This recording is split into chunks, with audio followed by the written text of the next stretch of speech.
Hello friends, I study online channel में आपका स्वागत है। आज हम बात करेंगे बीएससी फर्स्ट ईयर की जो ऑर्गेनिक केमिस्ट्री है और ऑर्गेनिक केमिस्ट्री के जो इंपॉर्टेंट क्वेश्चंस हैं उनके बारे में। सबसे पहले हम बात करेंगे यूनिट नंबर फर्स्ट के इंपॉर्टेंट क्वेश्चन, उसके बाद यूनिट नंबर सेकंड के इंपॉर्टेंट क्वेश्चन, थर्ड के इंपॉर्टेंट क्वेश्चन। तो आज चलेंगे हम सबसे पहले फर्स्ट जो यूनिट है अपने पास, मैकेनिज्म ऑफ ऑर्गेनिक रिएक्शंस यानी कार्बनिक अभिक्रियाओं की क्रियाविधि के अंदर कौन कौन से इंपॉर्टेंट क्वेश्चन बनते हैं, कौन से इंपॉर्टेंट है जो एग्जाम में आ सकते हैं, उनके बारे में चर्चा करेंगे। तो चलिए बात करते हैं आगे।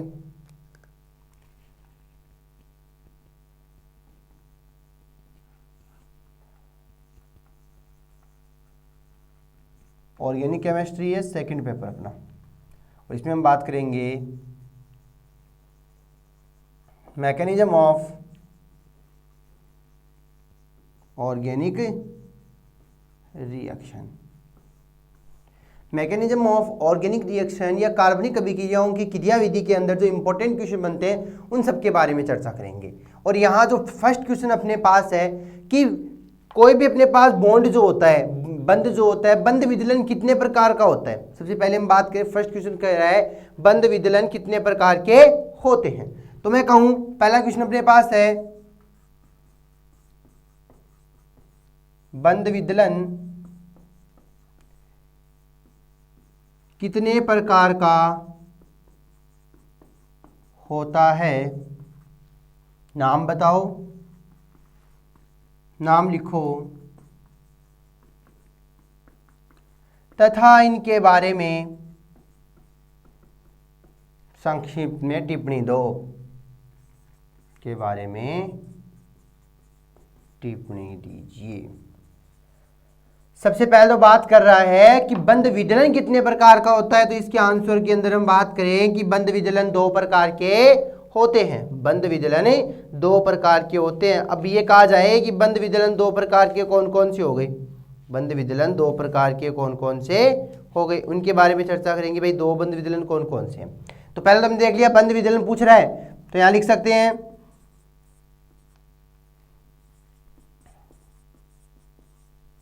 बंध विदलन दो प्रकार का होता है। फर्स्ट समांश विदलन, बी विषमांश विदलन। तो अपने पास क्या आ गया, समांश विदलन और विषमांश विदलन। हम कह रहे हैं कि बंध विदलन कितने प्रकार के, दो प्रकार के, एक है समांश विदलन, दूसरा है विषमांश विदलन। अब पूछा जाता है कि इन दोनों के बारे में कह रहा है टिप्पणी दीजिए। तो एग्जाम में क्वेश्चन इन दोनों के बारे में पूछ सकता है, दोनों में डिफरेंस करके भी पूछ सकता है। तो हमें करना क्या है, सबसे पहले हम बात कर ले कि समांश विदलन क्या है। क्या है समांश विदलन, क्या है। अब ये कह रहे हैं समांश विदलन क्या है, समांश विदलन क्या है। तो मैं कहूं कि सांझे, भाई जो बॉन्ड बना है, सांझे के जो इलेक्ट्रॉन है वो दोनों इलेक्ट्रॉन क्या करे, दोनों बराबर मात्रा में विभाजित हो जाए या बराबर बराबर मात्रा में क्या चले जाए, परमाणु के ऊपर ही चले जाए। तो हम ये कह सकते हैं इस प्रकार के विदलन में, इस प्रकार के विदलन में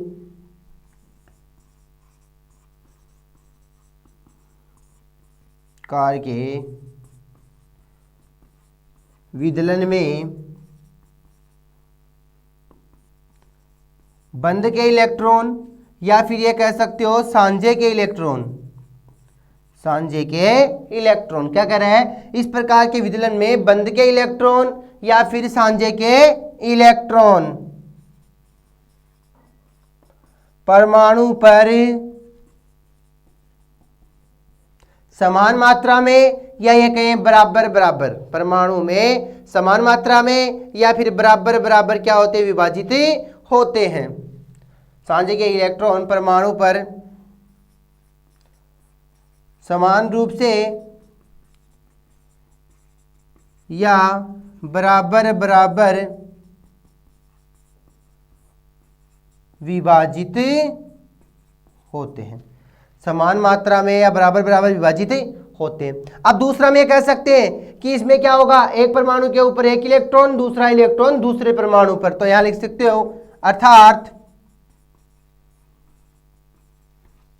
बंध के इलेक्ट्रॉन एक परमाणु पर एक इलेक्ट्रॉन, अर्थात बंध के इलेक्ट्रॉन एक परमाणु पर एक इलेक्ट्रॉन वह दूसरे परमाणु पर दूसरा इलेक्ट्रॉन पाया जाता है। और हम देख समय कहें कि विदलन कौन सा है, समांश विदलन है। विदलन कौन सा है, समांश विदलन है। इस प्रकार के विदलन में हमेशा क्या बनेंगे, मुक्त मूलक बनते हैं। तो यहां भी लिख सकते हो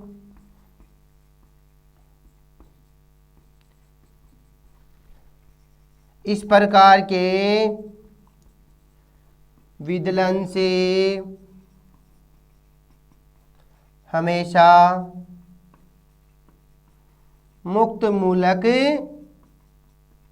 बनता है। हमेशा क्या बनेगा, मुक्त मूलक ही बनेगा। यानी कि समांश विदलन जो है, समांश विदलन है, उसे क्या बनेंगे, मुक्त मूलक बनते हैं। समांश विदलन से क्या बनेगा, मुक्त मूलक बनते हैं। अब बात करेंगे, एक रिएक्शन लेते हैं कि भाई इस प्रकार की जो समांश विदलन है वो कैसा होता है और उनमें बनने वाले जो मुक्त मूलक है वो किस प्रकार के हैं। तो हमने बात की है बंध विदलन कितने प्रकार के हो सकते हैं। तो बंध विदलन दो प्रकार के हैं, एक अपने पास समांश विदलन, दूसरा है विषमांश विदलन। फिर हम ये कह रहे हैं समांश विदलन क्या होता है, तो उसके बारे में बात करेंगे। उसके बाद विषमांश विदलन के बारे में बात करेंगे। ऐसी कौन सी रिएक्शन है, यानी जो रिएक्शन है उत्पाद बना है, उस उत्पाद को किस प्रकार से हम तोड़ें या किस प्रकार का विदलन करें कि उनमें मुक्त मूलक बने, या फिर विषमांश विदलन के अंदर जो बनेगा उसके बारे में चर्चा करेंगे। तो यहाँ तक तुमने देख लिया कि इस प्रकार के विदलन में बंध के जो इलेक्ट्रॉन है या सांझे के जो इलेक्ट्रॉन है, इस प्रकार के विदलन में बंध के इलेक्ट्रॉन या सांझे के इलेक्ट्रॉन परमाणु पर समान रूप से या बराबर बराबर विभाजित होते हैं। अर्थात बंध के इलेक्ट्रॉन एक परमाणु पर एक इलेक्ट्रॉन व दूसरे परमाणु पर दूसरा इलेक्ट्रॉन पाया जाता है। इस प्रकार के विदलन से हमेशा मुक्त मूलक बनते हैं। तो अब बात करेंगे रिएक्शन की कि भाई ऐसी कौन सी रिएक्शन है जिससे हम ये शो कर सकते हैं कि मुक्त मूलक बन रहा है।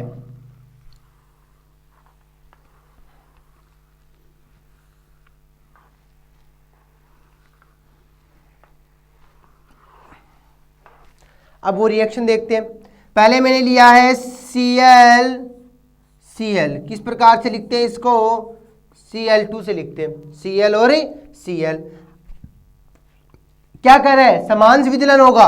समांश विदलन का मतलब है बराबर मात्रा में डिवाइड होंगे। तो ये बॉन्ड के जो एक बॉन्ड बनने के लिए अपने पास अधिकतम 2 इलेक्ट्रॉन की आवश्यकता होती है, जिनमें दोनों परमाणु क्या करते हैं, अपने अपने इलेक्ट्रॉन का साझा करते हैं। तो इसने अपने इलेक्ट्रॉन का साझा किया और इसने अपने इलेक्ट्रॉन का साझा किया, तो इनके मध्य क्या बन गया, बॉन्ड बन गया। जैसे इनमें समांश विदलन आया तो बॉन्ड बीच में से टूट गया, मतलब बराबर मात्रा में टूटा। इसका इलेक्ट्रॉन इसके पास चला गया, इसका इलेक्ट्रॉन इसके पास चला गया, तो अपने पास क्या बना, Cl प्लस Cl। अब यहां पे मैं कह सकते हैं इस प्रकार के जो परमाणु बने हैं, एटम बने, इनके ऊपर कोई चार्ज नहीं है। इस प्रकार के परमाणुओं में कोई चार्ज नहीं होता, यानी कि ये कैसे होते हैं, उदासीन होते हैं। भाई इनके ऊपर चार्ज नहीं है। अगर चार्ज का मतलब पॉजिटिव नेगेटिव होता तो हम ये कह सकते कि भाई इनमें धनावेश है ऋणावेश है, लेकिन दोनों जब टूटे तो यहाँ पे कोई चार्ज नहीं आया। इसका मतलब यहाँ क्या बने, उदासीन प्राप्त हुए। ये क्या बन गए, उदासीन हो गए, न्यूट्रल हो गए। ये क्या हो गए, उदासीन हो गए। नेक्स्ट हम ये कह सकते हैं ये किस प्रकार के हैं, ये अनस्टेबल होते हैं, स्थायी नहीं होते हैं, या ये कहीं कम स्थायी होते हैं, क्योंकि इनके अंदर ये भाई नेगेटिव, अगर नेगेटिव उदासीन है, उदासीन होने के कारण दूसरा में कह सकते हैं इनमें अयग्मित इलेक्ट्रॉन के कारण भाई अनपेय इलेक्ट्रॉन पाए गए हैं। इनमें जो अनपेय इलेक्ट्रॉन है, अनपेय इलेक्ट्रॉन क्या करेगा, दूसरे अनपेय इलेक्ट्रॉन के साथ में रिएक्शन कर लेगा। तो जैसे ही अनपेय इलेक्ट्रॉन मिले, दोनों की रिएक्शन हुई, कंपाउंड बन गया, तो ये कह सकते हैं उदासीन है, कम स्थायी है। और कम स्थायी क्यों है, क्योंकि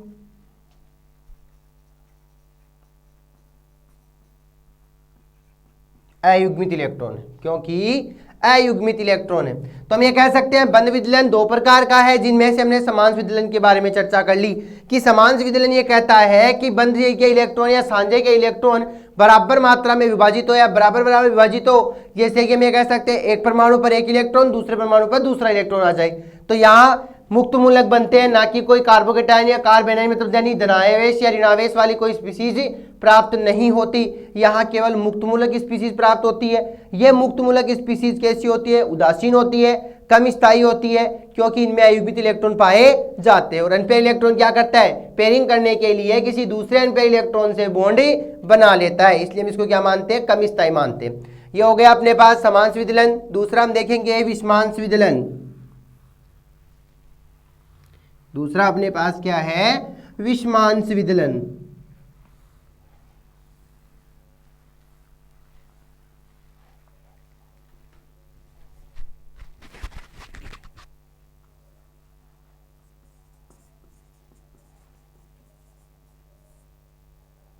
नेक्स्ट क्या है, विषमांश विदलन। अब विषमांश विदलन की बात करें तो ये क्या कहता है कि भाई विषमांश विदलन के अंदर ये कह सकते हैं कि सहसंयोजक बंध जो है या बंध के जो इलेक्ट्रॉन है या बंध के जो युसांजे के जो इलेक्ट्रॉन है वो इस प्रकार से विभाजित हो कि दोनों स्पीसीज में किसी एक के ऊपर चले जाए। हम ये कह सकते हैं कि सहसंयोजक जो बंध है उसमें विघटन क्या हो, इस प्रकार का हो कि जो इलेक्ट्रॉन युग्म है वो किसी एक परमाणु के पास जाए, तो वो क्या कहलाएगा, विषमांश विखंडन ही कहलाएगा। अब ये कह रहा है विषमांश विखंडन में इलेक्ट्रॉन युग्म जो है वो एक परमाणु की ओर क्यों जा रहे हैं, क्योंकि उनकी विद्युत ऋणता जो है उसके अकॉर्डिंग बात करेंगे, जिसकी विद्युत ऋणता ज्यादा होती है वो बॉन्ड के इलेक्ट्रॉन को अपनी ओर आकर्षित करता है। तो मैं यहां पे लिख सकता हूं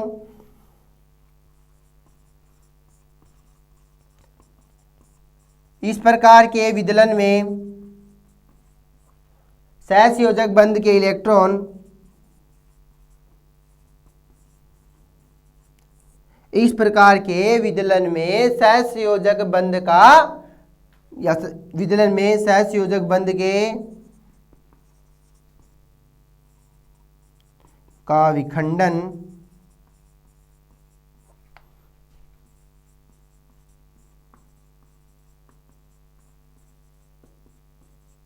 इस प्रकार का हो कि, क्या कह रहा है, इस प्रकार के विदलन में सहसंयोजक बंध का विखंडन इस प्रकार का हो,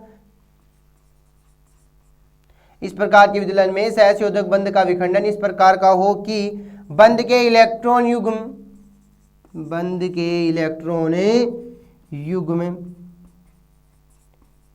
किसी एक परमाणु के पास ही चले जाएं, किसी एक परमाणु के पास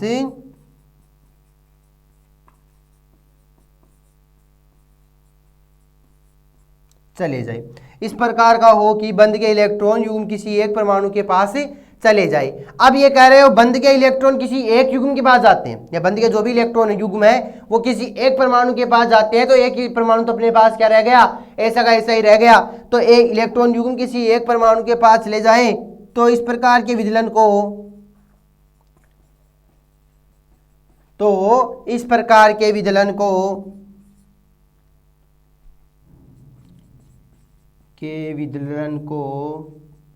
विषमांश विदलन कहते हैं। विषमांश विदलन कहा जाता है। तो इस प्रकार के विदलन को विषमांश विदलन कहा जाता है। तो हमने देख लिया विषमांश विदलन क्या है। इस प्रकार के विदलन में सहसंयोजक बंध का विखंडन इस प्रकार का हो कि बंध के इलेक्ट्रॉन युग्म किसी एक परमाणु के पास चले जाए, तो इस प्रकार के विदलन को विषमांश विदलन कहा जाता है। अब हम बात करेंगे कि बंध के इलेक्ट्रॉन या सांझे के जो इलेक्ट्रॉन है एक साइड ही क्यों गए, एक साइड ही क्यों गए। तो हम ये देख सकते हैं, नेक्स्ट पॉइंट हम बात करेंगे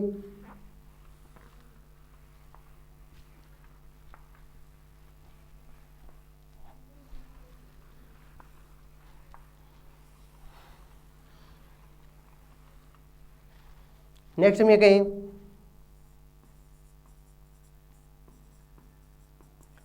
इस प्रकार के विदलन में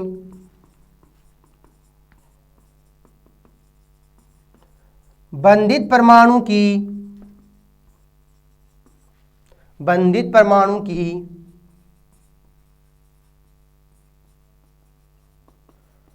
विद्युत ऋणता के आधार पर इस प्रकार के विदलन में बंधित परमाणु की विद्युत ऋणता के आधार पर जिसकी इलेक्ट्रोनेगेटिविटी ज्यादा होगी वह बंध के इलेक्ट्रॉन को बंद के इलेक्ट्रॉन को आकर्षित करता है,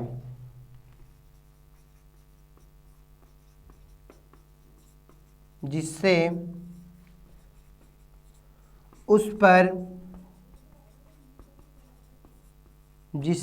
पर ऋणावेश आ जाता है तथा जिसकी इलेक्ट्रोनेगेटिविटी कम होती है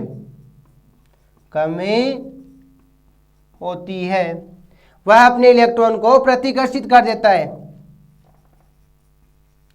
वह अपने इलेक्ट्रॉन को प्रतिकर्षित कर देता है और धनावेशित हो जाता है, प्रतिकर्षित कर देता है और धनावेशित हो जाता है। अब हम ये कह रहे हैं वह अपने इलेक्ट्रॉन को प्रतिकर्षित कर देता है और धनावेशित हो जाता है, यानी एक तो बन गया अपने पास नेगेटिव यानी ऋणावेश, दूसरा बन गया अपने पास धनावेश, ऋणावेश और धनावेश। अब ये कह सकते हैं कि विषमांश विदलन के द्वारा अपने पास क्या प्राप्त होते हैं, धनायन और ऋणायन प्राप्त होते हैं, मतलब आवेश प्राप्त होते हैं, चार्ज प्राप्त होता है। तो विषमांश विदलन के अंदर जो पाया जाता है उसको हम न्यूट्रल नहीं कह सकते। तो यहां तक हमने देख लिया धनावेशित हो गया और ऋणावेशित हो गया। तो यहां क्या लिखोगे, इस प्रकार के विदलन से हमें आवेश प्राप्त होता है,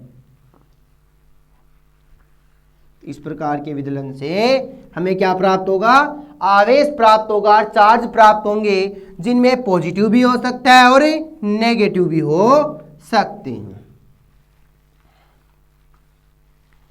नेक्स्ट हम ये कह सकते हैं, इस प्रकार के विदलन से आवेश, धनावेश, इस प्रकार के विदलन से आवेश प्राप्त होते हैं,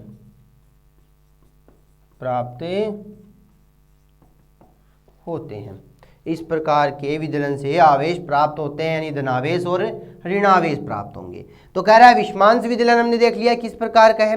तो इस प्रकार के विदलन से आवेश प्राप्त होता है, यानी पॉजिटिव भी आ सकता है, नेगेटिव भी अपने पास आ सकते हैं। चलिए बात करेंगे विखंडन की। भाई विखंडन किस प्रकार का होता है, मतलब इसमें हम ये कह सकते हैं भाई नेगेटिव किस प्रकार का होगा, पॉजिटिव कौन सा होगा, उसके बारे में। जैसे मैंने लिया ए और बी, ये अपने पास क्या है, कोई मॉलिक्यूल है।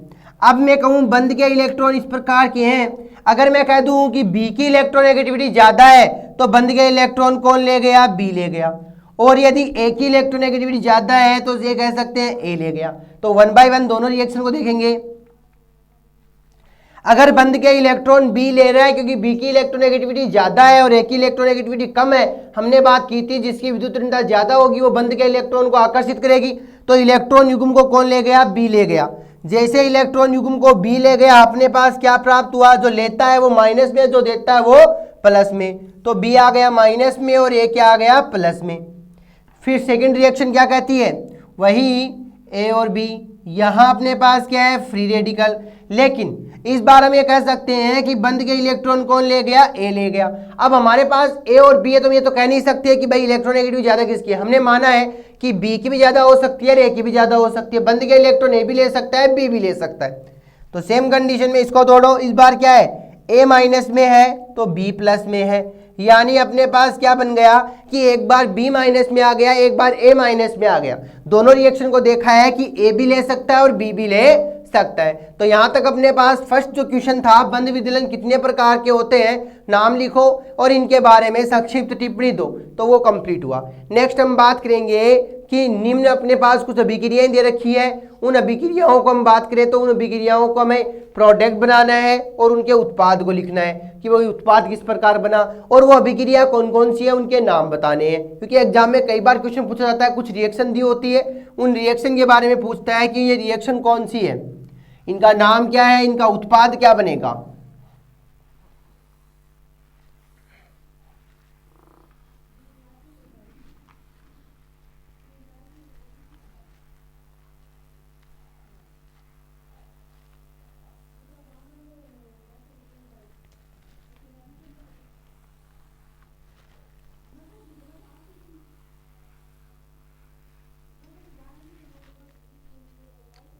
नेक्स्ट हम बात करें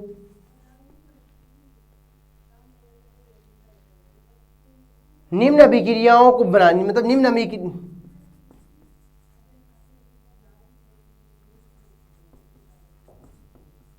निम्न अभिक्रियाओं की के उत्पाद बनाओ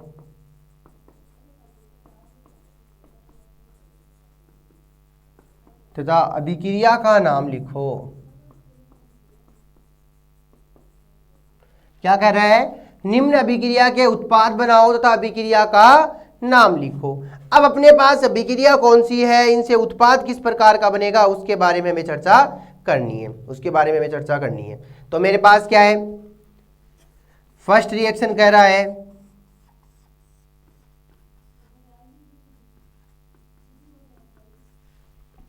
NaOH,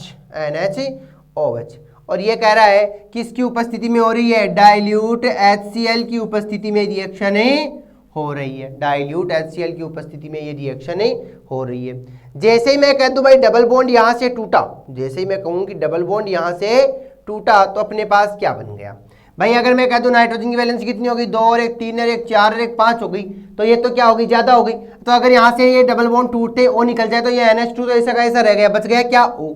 ये O क्या करेगा, यहां से H को लेगा तो मतलब क्या बन गया HCl।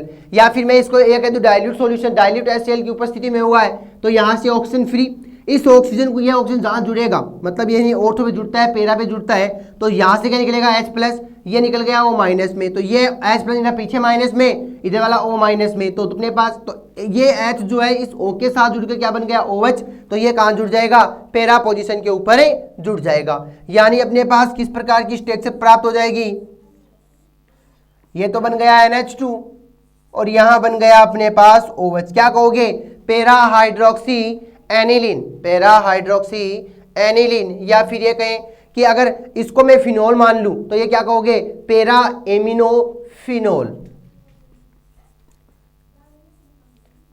एमिनोफिनोल, या फिर इसको अगर इसकी बात करें तो ये कह सकते हो पैरा हाइड्रोक्सी एनिलीन। 2 प्रकार के प्रोडक्ट हुए। ये कह रहे हैं निम्न अभिक्रियाओं के उत्पाद बनाओ, तो हमने ये तो देख लिया कि ये प्रोडक्ट है। फिर कह रहा है अभिक्रिया का नाम बताओ, फिर क्या कह रहा है, अभिक्रिया का नाम बताओ। तो ये अभिक्रिया क्या कह रही है कि भाई यहाँ पे O था, इस O, ये O यहाँ से उठकर कहाँ पहुंच गया, इसके ऊपर पहुंच गया, तो यहाँ क्या हुआ है, एक ही रिएक्शन के अंदर स्थिति चेंज हुई है, तो इस अभिक्रिया को क्या कहोगे, रीअरेंजमेंट कहोगे, पुनर्विन्यास अभिक्रिया कहोगे। तो फर्स्ट अभिक्रिया का नाम क्या हो गया, पुनर्विन्यास अभिक्रिया,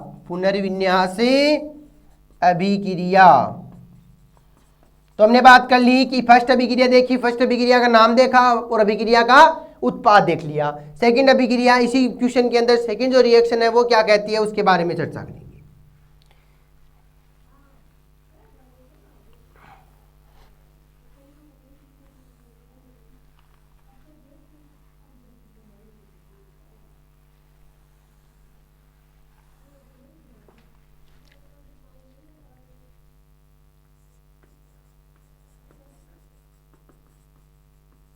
क्या करें, CH3CH डबल बॉन्ड CH2 क्या बन गई, एल्कीन। इसके ऊपर योग करवाना है HBr का, और किसकी उपस्थिति में, पेरोक्साइड की उपस्थिति में। और हम जानते हैं जहां भी पेरोक्साइड का नाम आता है वो अभिक्रिया क्या कहलाती है, एंटी मार्कोनिकॉफ रूल कहलाता है। भाई जो प्रोडक्ट बनेगा वो क्या बनेगी, एंटी मार्कोनिकॉफ नियम के अकॉर्डिंग हेलो एल्केन बनेगी। तो एंटी मार्कोनिकॉफ नियम के अकॉर्डिंग तो मैं यहां लिख दूं एंटी मार्कोनिकॉफ रूल, AM के लिख दिया। अब यहां से प्रोडक्ट क्या बनेगा भाई, एंटी मार्कोनिकॉफ रूल की हम बात करें तो ये एंटी मार्कोनिकॉफ रूल क्या कहता है कि H+ और Ba- की बात करें तो हाइड्रोजन वहां जुड़ता है जहां हाइड्रोजन पहले से कम हो, Br वहां जुड़ता है जहां हाइड्रोजन पहले से ज्यादा हो, Br वहां जुड़ता है जहां हाइड्रोजन पहले से ज्यादा हो। तो यहां क्या बन जाएगा, तो मैं कहूं भाई CH3 ऐसा का ऐसा है, इस CH के ऊपर ये कह रहा है हाइड्रोजन पहले से ही कम है, तो यहाँ हाइड्रोजन जुड़ेगा तो बन गया CH2। ये CH2 हाइड्रोजन ज्यादा है तो यहाँ जुड़ जाएगा Br, तो क्या बना CH2Br। क्या कहोगे, 1 ब्रोमो प्रोपेन, क्या बन गया 1 ब्रोमो प्रोपेन। और अभिक्रिया क्या कहलाई? एंटी मार्कोनिकॉफ रूल, विपरीत मार्कोनिकॉफ नियम। किससे, कौन से नियम के अकॉर्डिंग हुई? विपरीत मार्कोनिकॉफ नियम से हुई। और अभिक्रिया क्या कहलाएगी? इलेक्ट्रॉन स्नेही योगात्मक अभिक्रिया। अभिक्रिया क्या कहलाई? इलेक्ट्रॉन स्नेही योगात्मक अभिक्रिया। योगात्मक क्यों कहा गया? क्योंकि इस HBr का यहाँ क्या हुआ है? योग हुआ है। तो अपने पास रिएक्शन थी, रिएक्शन से हमने क्या देखा? प्रोडक्ट बना लिया। प्रोडक्ट से हमने देखा कि कौन से रूल के अकॉर्डिंग है, तो एंटी मार्कोनिकॉफ रूल के अकॉर्डिंग है। और ये रिएक्शन कौन सी है? इलेक्ट्रॉन स्नेही योगात्मक अभिक्रिया है। और जहां भी प्रोक्साइड का नाम आते हैं अपने पास क्या कह सकते हो? एंटी मार्कोनिकॉफ रूल ही होता है। नेक्स्ट अभिक्रिया की बात करें,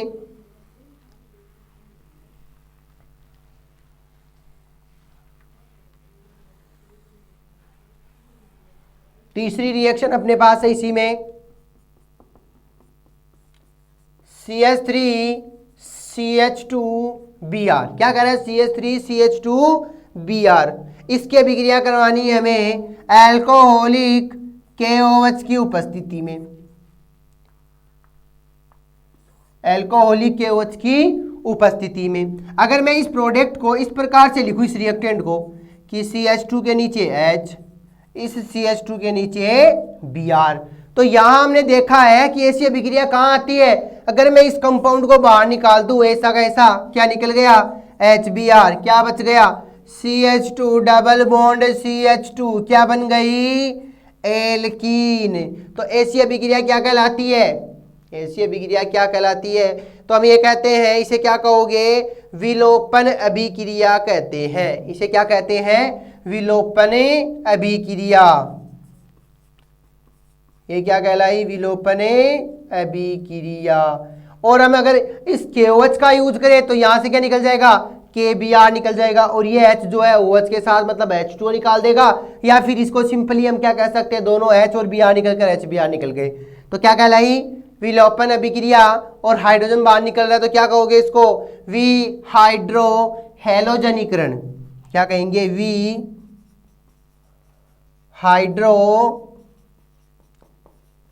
हैलोजनीकरण। कहने का मतलब यहां पे क्या निकला है? हैलोजन निकला है, हाइड्रो H निकला है, ये रहा HBr। तो सेकेंड रिएक्शन, थर्ड रिएक्शन हो गई कि CH3CH2Br जो है वो एल्किन बना रहा है। तो हमने यहाँ पे उत्पाद देख लिया और अपनी अभिक्रिया को कंप्लीट कर लिया। नेक्स्ट अभिक्रिया अपने पास कौन सी है? इसके आगे फोर्थ रिएक्शन की हम बात करते हैं।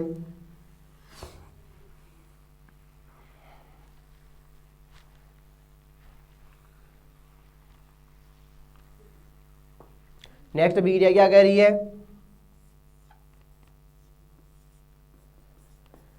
CH3C double bond OCl। क्या कह रहा है? एसिलीकरण।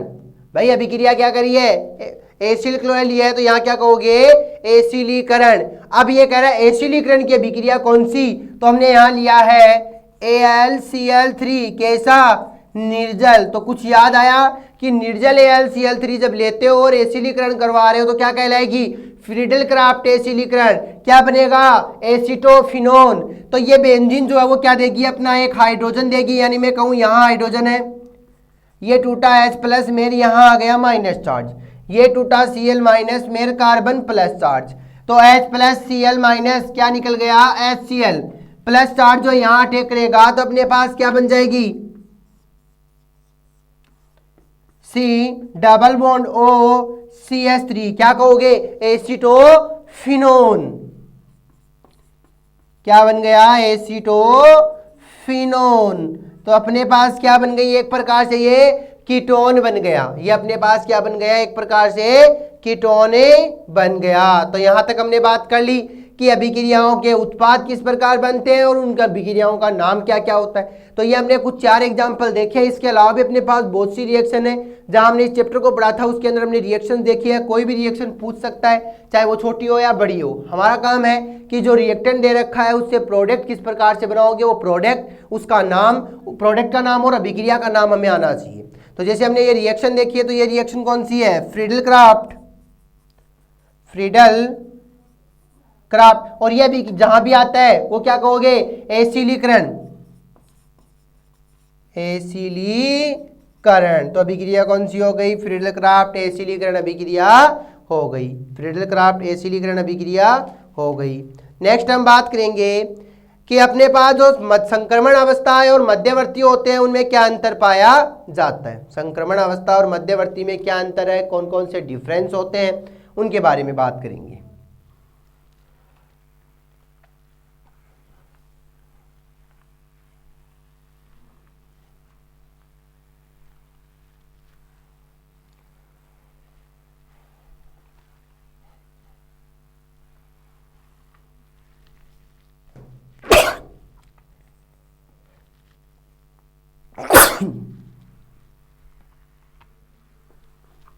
नेक्स्ट अपने पास क्या कह रहा है?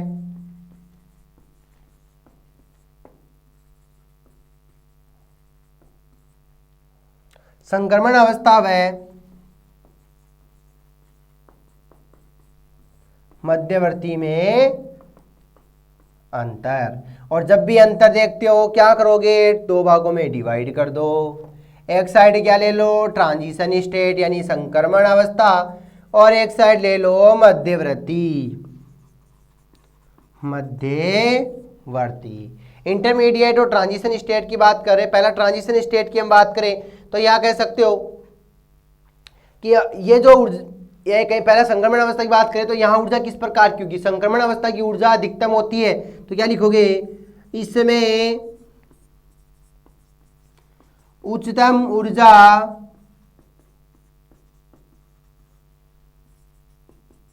पाई जाती है। कि संक्रमण अवस्था में ऊर्जा जो है वो क्या होती है? उच्चतम होती है। जबकि इसमें हम बात करें तो यह दो ऊर्जा स्तरों के मध्य की अवस्था होती है। तो इसमें क्या लिखोगे? यह दो ऊर्जा स्तरों के मध्य की अवस्था होती है। तो इनमें क्या होगी? दोनों ऊर्जा स्तरों के मध्य की अवस्था है, तो इनमें दोनों ऊर्जा स्तरों के मध्य ऊर्जा स्तरों से क्या होगी? कम होगी। यानी इसकी ऊर्जा जो है दोनों ऊर्जा स्तरों से कम होगी। तो यहां ये कह सकते हो इसमें ऊर्जा अधिकतम होती है या उच्चतम होती है। यह दो ऊर्जा स्तरों के मध्य की अवस्था है, इनकी ऊर्जा दोनों ऊर्जा स्तरों से कम होती है। इनकी ऊर्जा का मान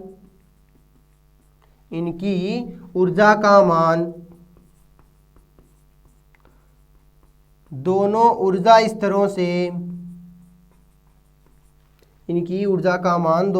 स्तरों से कम में होता है। पहला पॉइंट हो गया। सेकंड पॉइंट की बात करें, सेकंड पॉइंट क्या कह रहा है कि भाई एक या एक से अधिक पदों, ये जो अभिक्रिया है संक्रमण अवस्था है वो क्या कह सकते हैं? ये एक या एक से अधिक पदों में अभिक्रिया में पाई जाती है। एक या एक से अधिक पदों में पाई जाती है। जबकि इनकी बात करें तो ये क्या हो जाएगी? तो यहाँ क्या लिखोगे? संक्रमण अवस्था की हम बात करें, एक या एक से अधिक पदों में होती है। इसकी बात करें तो दो या दो से अधिक पदों में हो जाती है। तो यहां लिख सकते हैं एक पद में होती है। यानी जब अभिक्रिया रिएक्टेंट टू प्रोडक्ट बनता है तो उस दौरान अपने पास ट्रांजिशन स्टेट बनती है। अब मध्यवर्ती की बात करें तो क्या लिखोगे?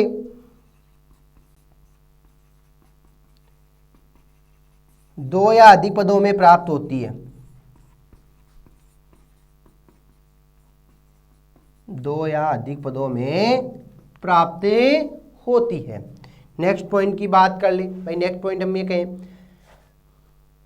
इनमें कुछ बंध तो टूटते हैं और नए बंध बनते हैं। कुछ बंध टूटते हैं और नए बनते हैं। जबकि इसकी हम बात करें तो क्रियाकारक जो है वो पहले क्या करेंगे? पूरे बंध तोड़ेंगे। अब ये करें संक्रमण अवस्था की हम बात करें ट्रांजिशन में की, तो यहां क्या कहोगे? पहले हम ये कहें कुछ बंध टूटते हैं, इसमें कुछ बंध टूटने की प्रक्रिया में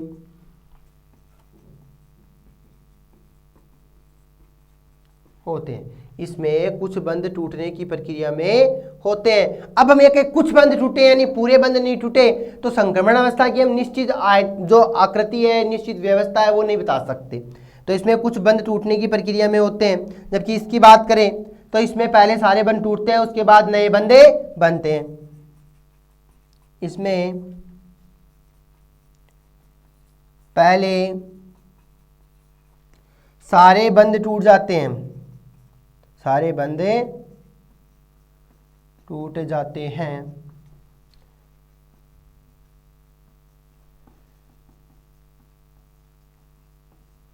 उसके बाद नए बंधे बनते हैं,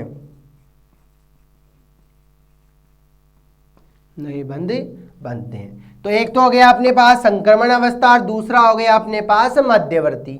संक्रमण अवस्था की बात करें तो इसमें उच्चतम ऊर्जा पाई जाती है। मध्यवर्ती की बात करें तो यह दो ऊर्जा स्तरों के मध्य की अवस्था होती है। इनकी ऊर्जा का मान दोनों ऊर्जा स्तरों से क्या होगा, कम होगा। यह एक पद में होगी और इसमें लिख सकते हैं यह एक से अधिक यानी दो या दो से अधिक पदों में होगी। इसके लिख सकते हो एक या एक से अधिक पदों में होती है, एक या एक से अधिक पदों में होती है।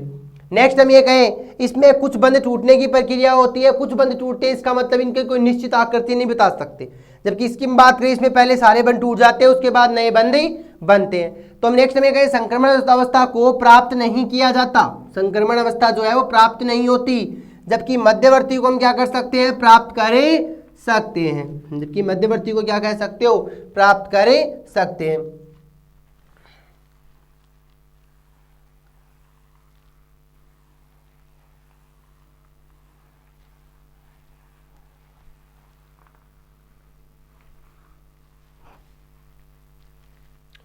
नेक्स्ट अपने पास है, अब मैं कहूं भाई अभिक्रिया है मध्यवर्ती यौगिक की बात कर ली। भाई मध्यवर्ती यौगिक किस प्रकार से बनते हैं, मध्यवर्ती यौगिक जो है वो किस प्रकार से बनते हैं उसके बारे में हमने चर्चा कर ली। तो भाई अपने पास जो ट्रांजिशन स्टेट जो है, फिर ये कहें कि मध्यवर्ती है, मध्यवर्ती बन रहा है, तो मध्यवर्ती के दौरान जो उत्पाद बनता है वो क्या होता है, कम होता है। संक्रमण अवस्था के दौरान उत्पाद बनेगा वो ज्यादा होगा क्योंकि वो तीव्र अभिक्रिया हो रही है। तो ये क्या कह सकते हो, इसे प्राप्त नहीं किया जा सकता, इसे प्राप्त नहीं किया जा सकता। जबकि मध्यवर्ती की बात करें इसे विशेष परिस्थितियों में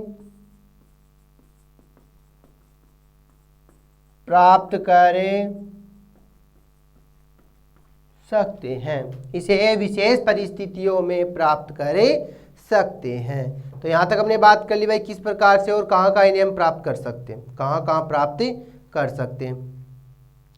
अब नेक्स्ट हम बात करेंगे कि नाभिक स्नेही क्या होते हैं और इलेक्ट्रॉन स्नेही क्या होते हैं। नाभिक स्नेही क्या होते हैं और इलेक्ट्रॉन स्नेही क्या होते हैं।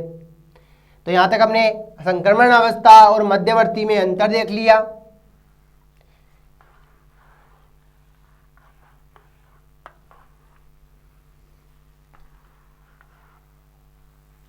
नेक्स्ट अपने पास है नाभिक स्नेही और इलेक्ट्रॉन स्नेही क्या होते हैं। अब नॉर्मल से हम बात करें तो हमने ये देखा है कि नाभिक स्नेही यानी न्यूक्लियोफाइल की हम बात करें तो न्यूक्लियोफाइल के ऊपर हमेशा क्या पाया जाएगा, नेगेटिव चार्ज। इलेक्ट्रॉन स्नेही की बात करें तो उसके ऊपर पाया जाएगा हमेशा पॉजिटिव चार्ज। तो क्वेश्चन क्या कह रहा है, इलेक्ट्रॉन स्नेही व नाभिक स्नेही के बारे में बताइए, के बारे में बताइए कि नाभिक स्नेही क्या है और इलेक्ट्रॉन स्नेही क्या होता है, उसके बारे में हम चर्चा कर सकते हैं। अब मैं कहूं कि पहला अपने पास अगर आंसर की हम बात करें, फर्स्ट अगर ले ले नाभिक स्नेही, नाभिक स्नेही। अब ये नाभिक स्नेही क्या कहता है, नाभिक स्नेही क्या कहता है। अब नाभिक स्नेही की बात करें तो हम ये कह सकते हैं कि नाभिक स्नेही के अंदर जो अपने पास परमाणु होंगे, एटम होंगे, ये कहें जो अभिकर्मक होंगे। नाभिक स्नेही अभिकर्मक है और इलेक्ट्रॉन स्नेही भी क्या है, अभिकर्मक है। तो यहां मैं लिख दूं नाभिक स्नेही अभिकर्मक। तो यहां क्या लिखोगे, ऐसे अभिकर्मक जो कि क्या हो, ऋणावेशित हो। क्या लिखोगे, ऐसे अभिकर्मक जो ऋणावेशित हो, अर्थात जिन स्पीसीज पर ऋणावेश पाया जाता है, अर्थात जिन स्पीसीज पर ऋणावेश पाया जाता है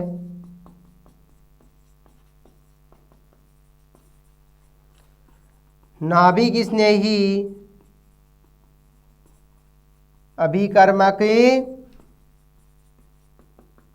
कहलाते हैं। अब ये कह रहा है कि ऐसे अभिकर्मक जो ऋणावेश जिन पर ऋणावेश पाया जाता है, ऐसे अभिकर्मक जिनके ऊपर ऋणावेश पाया जाता है। अब ऋणावेश पाया जाएगा इसका मतलब हम ये कह सकते हैं उनके ऊपर क्या है, नेगेटिव है। और वो कैसे है, उन स्पीसीज पर ऋणावेश पाया गया मतलब उनके पास इलेक्ट्रॉन क्या है, अधिक है। तो यहां ये कह सकते हो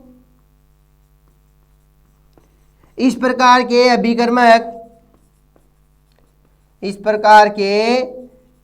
अभिकर्मक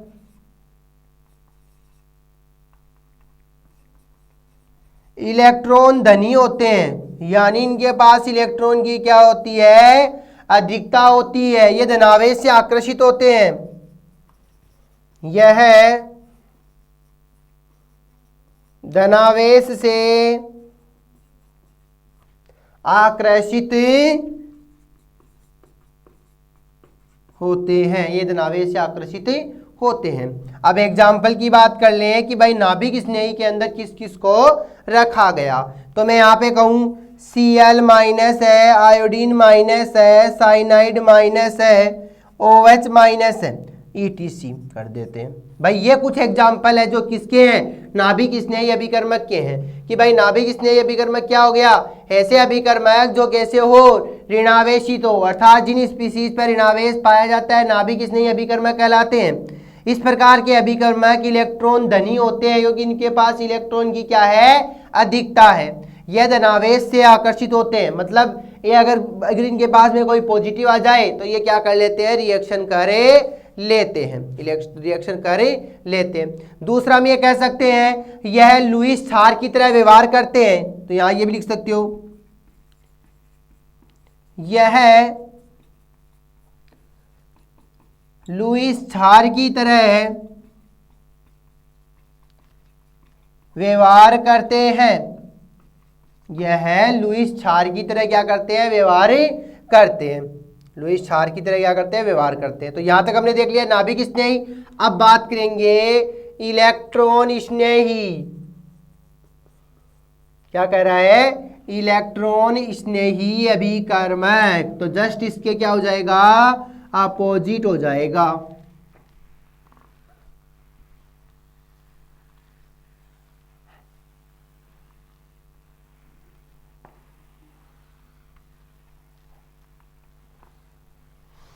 जस्ट इसके क्या है, अपोजिट है। इलेक्ट्रॉन स्नेही अभिकर्मक की बात कर रहे हैं। तो इलेक्ट्रॉन स्नेही अभिकर्मक का मतलब वे अभिकर्मक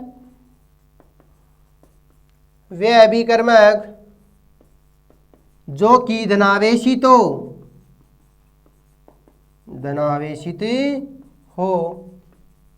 अर्थात ऐसी स्पीसीज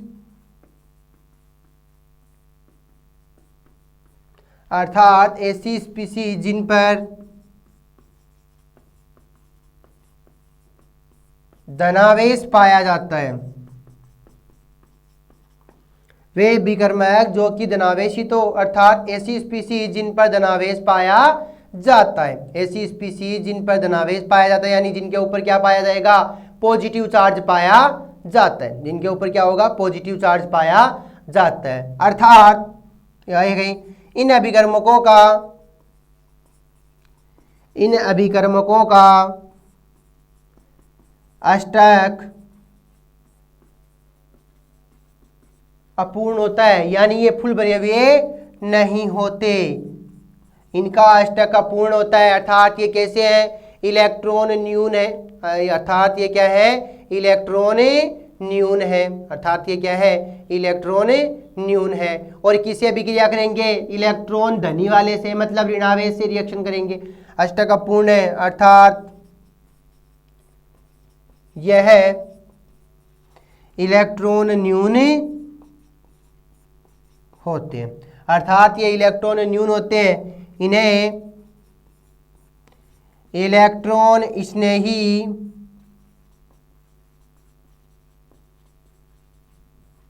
अभिकर्मक कहा जाता है। अर्थात यह इलेक्ट्रॉन न्यून होते हैं, इन्हें इलेक्ट्रॉन स्नेही अभिकर्मक कहा जाता है। अब हम ये कह सकते हैं वे अभिकर्मक जो धनावेशित हो, वे अभिकर्मक जो कि क्या हो, धनावेशित हो, यानी जिनके ऊपर पॉजिटिव चार्ज पाया जाता है। ऐसी स्पीसीज जिन पर धनावेश पाया जाता है, इन अभिकर्मकों का क्या होगा, अष्टकापूर्ण होगा। अष्टकापूर्ण का मतलब उनमें ऑक्टेट रूल फॉलो नहीं होंगे, ये इलेक्ट्रॉन न्यून होते हैं और ये पॉजिटिव से रिएक्शन करेंगे, सॉरी नेगेटिव से रिएक्शन करेंगे, क्योंकि तो खुद ही क्या है, पॉजिटिव है। अब ये कह रहा है कि भाई यहाँ कौन कौन से आ सकते हैं, यहाँ कौन कौन से आ सकते हैं। तो एग्जाम्पल की मैं बात कर लूँ तो मैं यहाँ कह सकता हूँ कि CO2 आ जाएगा, आयोडीन प्लस में आ जाएगा, क्लोरीन प्लस में आ जाएगा। तो जहाँ पॉजिटिव चार्ज है वो सारे इसी में आते हैं। जैसे मैं कहूँ R प्लस है, R+ है, तो ये क्या है भाई, R+ है, CO2 प्लस है, ये सारे के सारे क्या है, इसी के कंपाउंड होते हैं या इसी में आते हैं। अब मैं कहूँ कि दूसरा अपने पास क्या कह रहा है कि कुछ अपने पास कंपाउंड दे दिए गए या कुछ यौगिक हमें दे दिए गए और ये कह लिया जाए कि इलेक्ट्रॉन स्नेही क्या होता है, नाभिक स्नेही क्या होता है, उनके बारे में बताओ भाई। इलेक्ट्रॉन स्नेही क्या है और नाभिक स्नेही क्या है, हमें उनको छांटना है। और उसी में हमें मुक्त मूलक भी छांटने हैं कि भाई फ्री रेडिकल कौन से हैं, कार्बिन कौन सी है, उसको भी हमें अलग करना है। तो उनका हम बात करेंगे। ये तो अपने पास थे कि इलेक्ट्रॉन स्नेही क्या है और नाभिक स्नेही क्या है। तो इलेक्ट्रॉन स्नेही की बात करें तो जिनके ऊपर पॉजिटिव चार्ज होगा, नाभिक स्नेही की बात करें तो जिनके ऊपर नेगेटिव चार्ज होगा।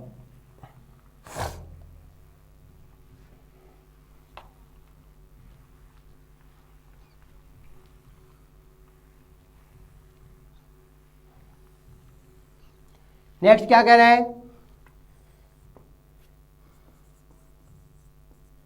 निम्न में से कार्बिन मुक्त मूलक इलेक्ट्रॉन स्नेही नाभिक स्नेही को छांटिए,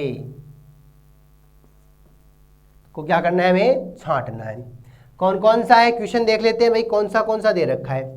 कह रहा है Ag plus NH2 NH2 Ag plus NH2 Cu plus Ag plus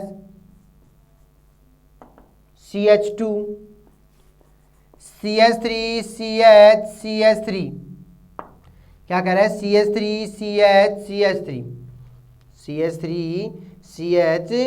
CH3 next हम ये कह सकते हैं कि जैसे अपने पास और हम बात कर ले और कौन कौन से हो सकते हैं इसमें,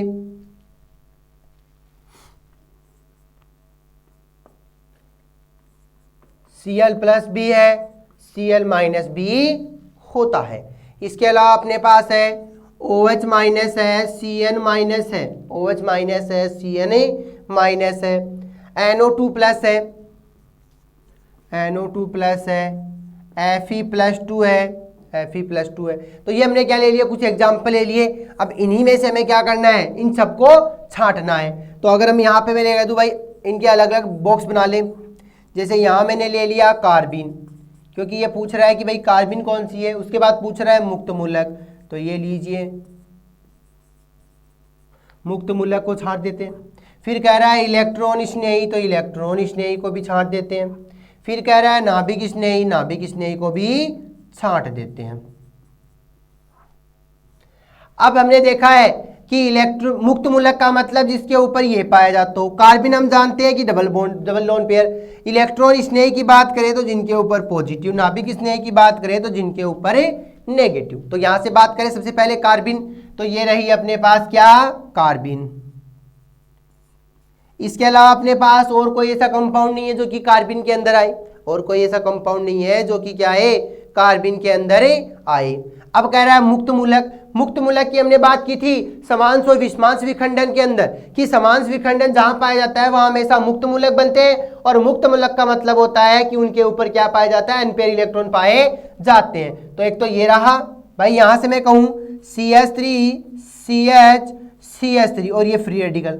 अब कहता है कि कार्बन की वैलेंसी 1 2 3 तो हो गई, और एक क्या अनपेयर इलेक्ट्रॉन है, ये अनपेयर इलेक्ट्रॉन किसी दूसरे से रिएक्शन करेगा तो अपने पास क्या बन जाएगा, कंपाउंड बनेगा। इसका मतलब ये कैसा है, अनस्टेबल। इसके साथ में दूसरा कौन सा आ गया, ये वाला Cl। तो ये दो तो क्या हो गए, मुक्त मूलक। ये अपने पास क्या आ गई, कार्बन। अब कह रहा है इलेक्ट्रॉन स्नेही क्या है, जिनके ऊपर पॉजिटिव चार्ज पाए जाते हैं, जिनके ऊपर क्या पाया जाता है, पॉजिटिव चार्ज पाया जाता है। तो यहां से मैं स्टार्ट करूं, पहले अपने पास है Ag+, फिर कह रहा है Cu+, क्योंकि यहां तो अपने पास क्या आ गए, लोन पेयर, और लोन पेयर किसका काम करते हैं, माइनस का। इसका मतलब यहां क्या कर दो, NH2 को ऐड कर दो।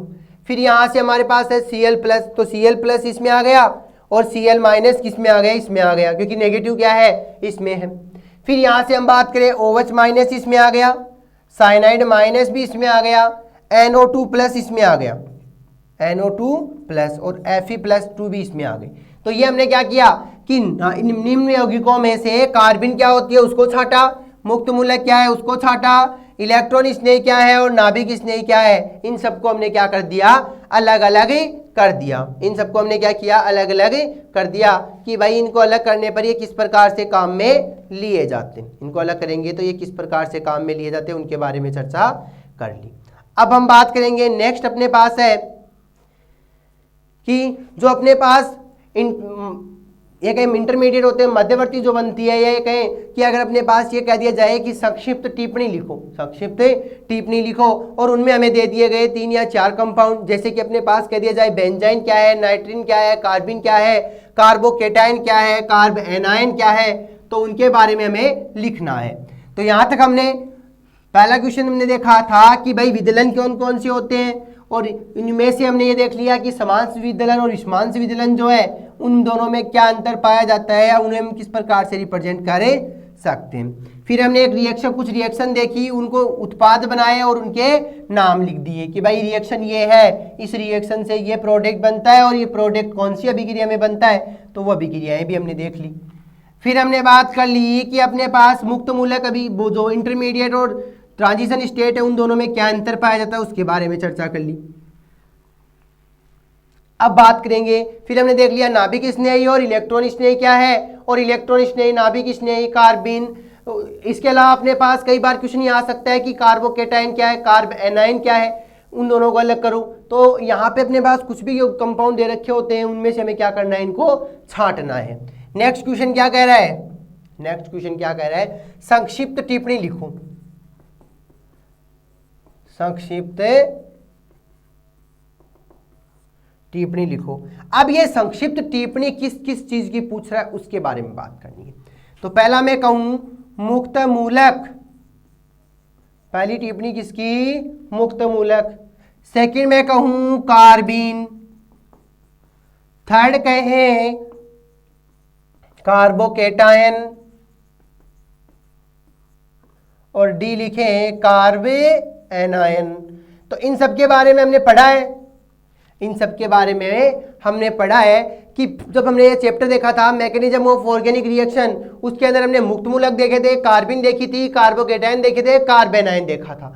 अब मुक्त मूलक की बात करें तो मुक्त मूलक बनते हैं समांश विखंडन से, मुक्त मूलक बनता है समांश विखंडन से। तो यहाँ ये कह सकते हो कि मुक्त मूलकों का निर्माण किस प्रकार से हुआ है, मुक्त मूलक बनते किस प्रकार से हैं, तो इनके बारे में चर्चा कर सकते हैं, इनके बारे में हम चर्चा कर सकते हैं। तो सबसे पहले बात करेंगे मुक्त मूलक की कि मुक्त मूलक क्या होता है।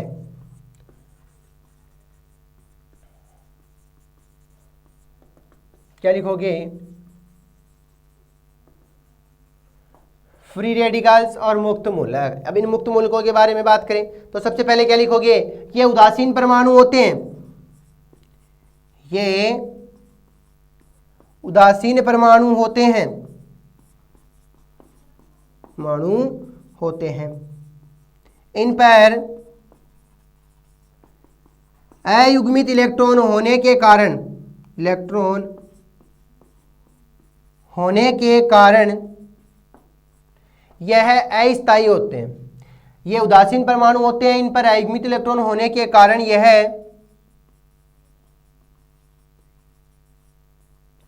अस्थायी होते हैं। इन पर अयुग्मित इलेक्ट्रॉन होने के कारण यह अस्थायी होंगे, अनस्टेबल होते हैं। भाई ये तो हमने देख लिया किस प्रकार के परमाणु है, उदासीन है। अयुग्मित इलेक्ट्रॉन होने के कारण ये कैसे हो गए, अस्थायी हो गए। अस्थायी हो गए या ये कह सकते हैं कम स्थायी होते हैं। नेक्स्ट पॉइंट की बात करें, मुक्त मूलक हमेशा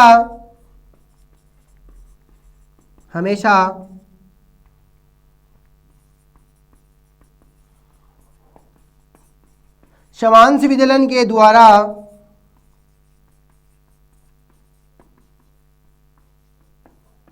प्राप्त होते हैं। मुक्त मूलक हमेशा समांश विदलन के द्वारा प्राप्त होते हैं, समांश विदलन के द्वारा प्राप्त होते हैं। अब मैं कह दूं कि भाई किस प्रकार की स्ट्रक्चर हुई या ये किस प्रकार से मैं कह सकते हैं इनको रिप्रेजेंट कर सकते हैं, तो हमने इसकी रिएक्शन देखी थी समांश विखंडन में, वही रिएक्शन यहाँ ले लेते हैं।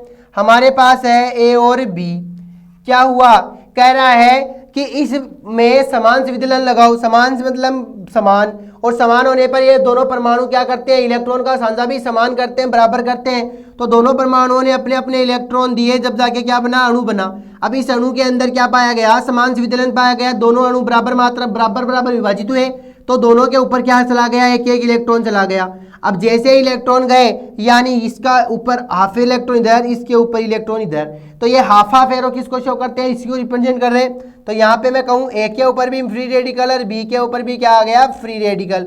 और यहाँ विदलन कौन सा पाया गया, समांश विदलन, या इसको क्या कहते हैं, होमोलाइटिक क्लीवेज, होमोलाइटिक, या ये कहें इसको हम क्या कह सकते हैं, होमोलाइटिक विखंडन भी कह सकते हैं। अब अपने पास ये कहें, ये तो अपने पास ए और बी हमने कोई लिए, अगर इसकी रिएक्शन देखें, अगर इनकी रिएक्शन देखें यहाँ पे ए और बी क्या है उसके बारे में चर्चा करें।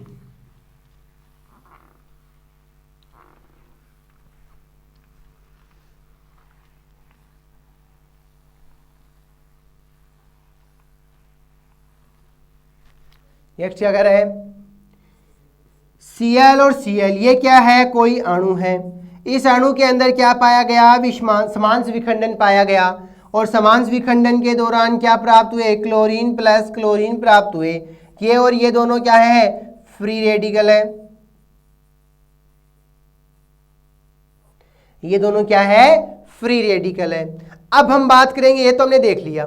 नेक्स्ट हम ये कह सकते हैं कि इन फ्री रेडिकलों के एग्जाम्पल और कौन कौन से हो सकते हैं। जैसे क्लोरीन और क्लोरीन फ्री रेडिकल हो गए, तो यहाँ मैं लिखूँ एग्जाम्पल के रूप में C6H5 फ्री रेडिकल है, CH3 फ्री रेडिकल है, क्लोरीन फ्री रेडिकल है, RO फ्री रेडिकल है। तो ये अपने पास क्या हो सकते हैं, फ्री रेडिकल हो सकते हैं। ये अपने पास क्या हो सकता है, फ्री रेडिकल हो सकते हैं। कि भाई फ्री रेडिकल किस प्रकार के होते हैं, फ्री रेडिकल और फ्री रेडिकल किस प्रकार के होते हैं। अब हमें कहें इन फ्री रेडिकलों को 3 भागों में डिवाइड किया गया, 1 डिग्री, प्राथमिक मुक्त मूलक, द्वितीयक मुक्त मूलक, तृतीयक मुक्त मूलक। तो यहां हम लिखेंगे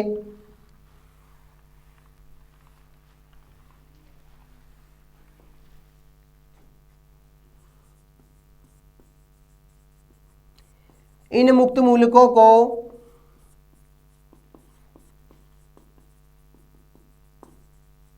प्राथमिक, द्वितीयक, तृतीयक मुक्त मूलकों में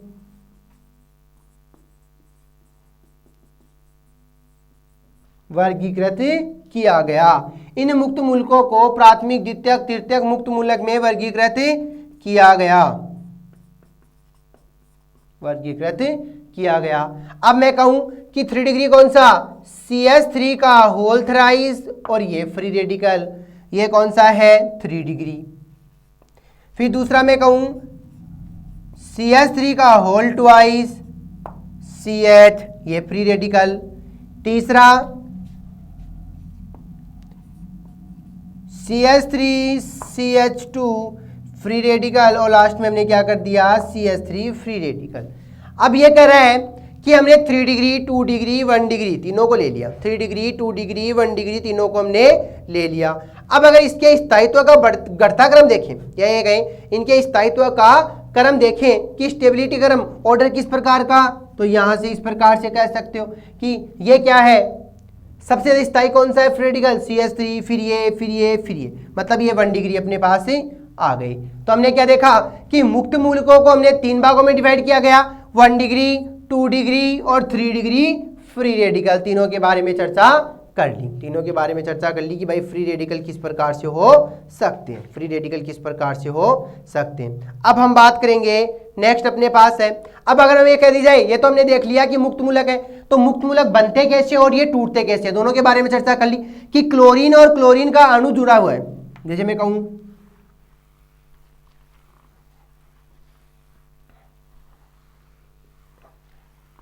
अगर ये कह दिया जाए मुक्त मूलकों का संयोग हो, मुक्त मूलकों का क्या हो, संयोग हो, या मुक्त मूलक जो बने उनके अभिक्रिया करवाएं, जैसे मैं कहूं Cl और Cl, इस अभिक्रिया के दौरान तो अपने पास क्या बन गए, मुक्त मूलक बन गए, और इसी रिएक्शन को अगर मैं रिवर्स करवा दूं तो अपने पास क्या बन गया, अणु बन गए। तो ये तो अपने पास अणु, ये अपने पास क्या आ गए, परमाणु। तो यहां तक हमने क्या देख लिया, मुक्त मूलक क्या होती है उसके बारे में चर्चा कर ली। यहां तक हमने क्या देखा कि मुक्त मूलक क्या होते हैं उसके बारे में चर्चा कर ली। अब बात करेंगे मुक्त मूलक के बाद में सेकंड अपने पास दे रखी है कार्बिन, कि कार्बिन क्या होती है। ये तो हो गए मुक्त मूलक, दूसरा देखते हैं कार्बिन। नेक्स्ट कह रहा है कार्बिन क्या है, कार्बिन यानी अपने पास बी पॉइंट है कार्बिन। सबसे पहले इसकी स्ट्रक्चर क्या कहोगे, CH2, तो क्या लिखोगे, कार्बिन को मेथिलीन भी कहा जाता है, कार्बिन को मेथिलीन भी कहा जाता है। कार्बिन जो होते हैं इसमें क्या होता है, इलेक्ट्रॉन जो है वो न्यून स्पीसीज होती है, कार्बिन में इलेक्ट्रॉन न्यून स्पीसीज होती है। एक कार्बिन सटक इलेक्ट्रॉन जो है वो न्यून स्पीसीज है जिनमें 2 अनपेयर इलेक्ट्रॉन पाए जाते हैं, जिनमें क्या पाए जाते हैं, 2 अनपेयर इलेक्ट्रॉन। तो क्या कह सकते हो, कार्बिन को मेथिलीन कहा जाता है, इसमें 2 अयुग्मित इलेक्ट्रॉन पाए जाते हैं। यह इलेक्ट्रॉन न्यून स्पीसीज होती है,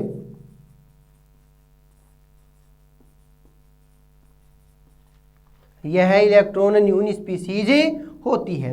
तो कार्बिन की चर्चा कर रहे हैं, कार्बिन को मेथिलीन भी कहा जाता है, कार्बिन को मेथिलीन कहा जाता है। इसमें 2 अनपेयर इलेक्ट्रॉन पाए जाते हैं और ये क्या है, इलेक्ट्रॉन न्यून स्पीसीज होती है। अब बात करेंगे कार्बिन 2 प्रकार की होती है, एक तो होता है सिंगलेट, दूसरा होता है ट्रिपलेट।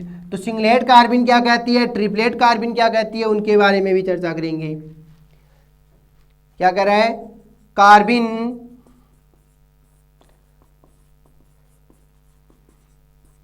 दो प्रकार की होती है, ए अपने पास है सिंगलेट, बी अपने पास है ट्रिपलेट। अब इनमें हम बात करेंगे पहले सिंगलेट की, कि भाई सिंगलेट कार्बिन क्या है, क्या कह रहा है, सिंगलेट कार्बिन क्या है। जब कार्बिन क्या हो, सिंगलेट अवस्था में हो, जब कार्बिन क्या हो, सिंगलेट अवस्था में हो, और जो अपने पास स्पीसीज है वो क्या हो, sp2 संकृत कक्षक में हो। तो यहां पे क्या लिखोगे, जब कार्बिन सिंगलेट अवस्था में हो तथा sp2 संकृत कोणीय आकृति हो, तथा sp2 संकृत कोणीय आकृति हो। कह रहा है जब कार्बिन सिंगलेट अवस्था में हो तथा sp2 संकृत कोणीय आकृति हो, लेकिन इनमें पाए जाने वाले जो अनपेयर इलेक्ट्रॉन हैं, इनमें पाए जाने वाले अनपेयर इलेक्ट्रॉन या जो अबंधी इलेक्ट्रॉन है वो कैसे हो, sp2। अब हम ये कह सकते हैं अनपेयर इलेक्ट्रॉन भी क्या होंगे, sp2 में। तो हम सीधे से कह सकते हैं जब कार्बिन सिंगलेट अवस्था में हो तथा sp2 संकृत कोणीय आकृति हो तो इसे इसे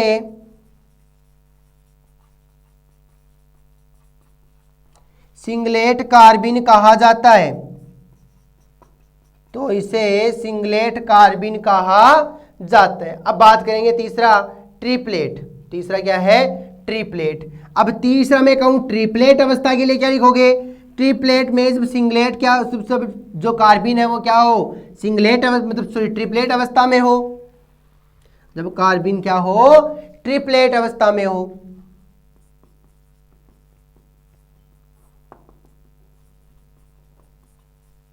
जब कार्बिन ट्रिपलेट अवस्था में हो तथा sp2 या sp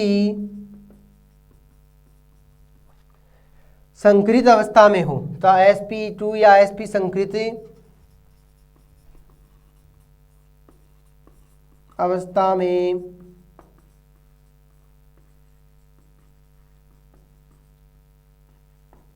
कोणीय आकृति, sp2 या sp2 संकेत अवस्था में क्या हो? कोणीय आकृति हो।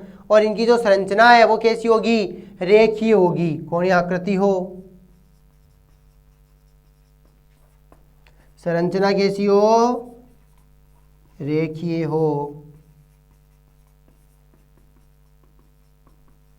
इसे ट्रिपलेट कार्बिन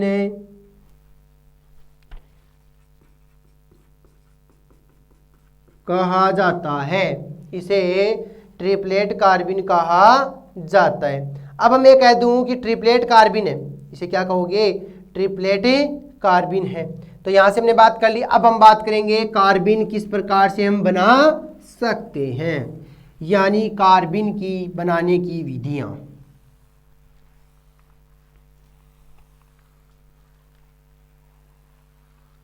कार्बिन की बनाने की विधियां।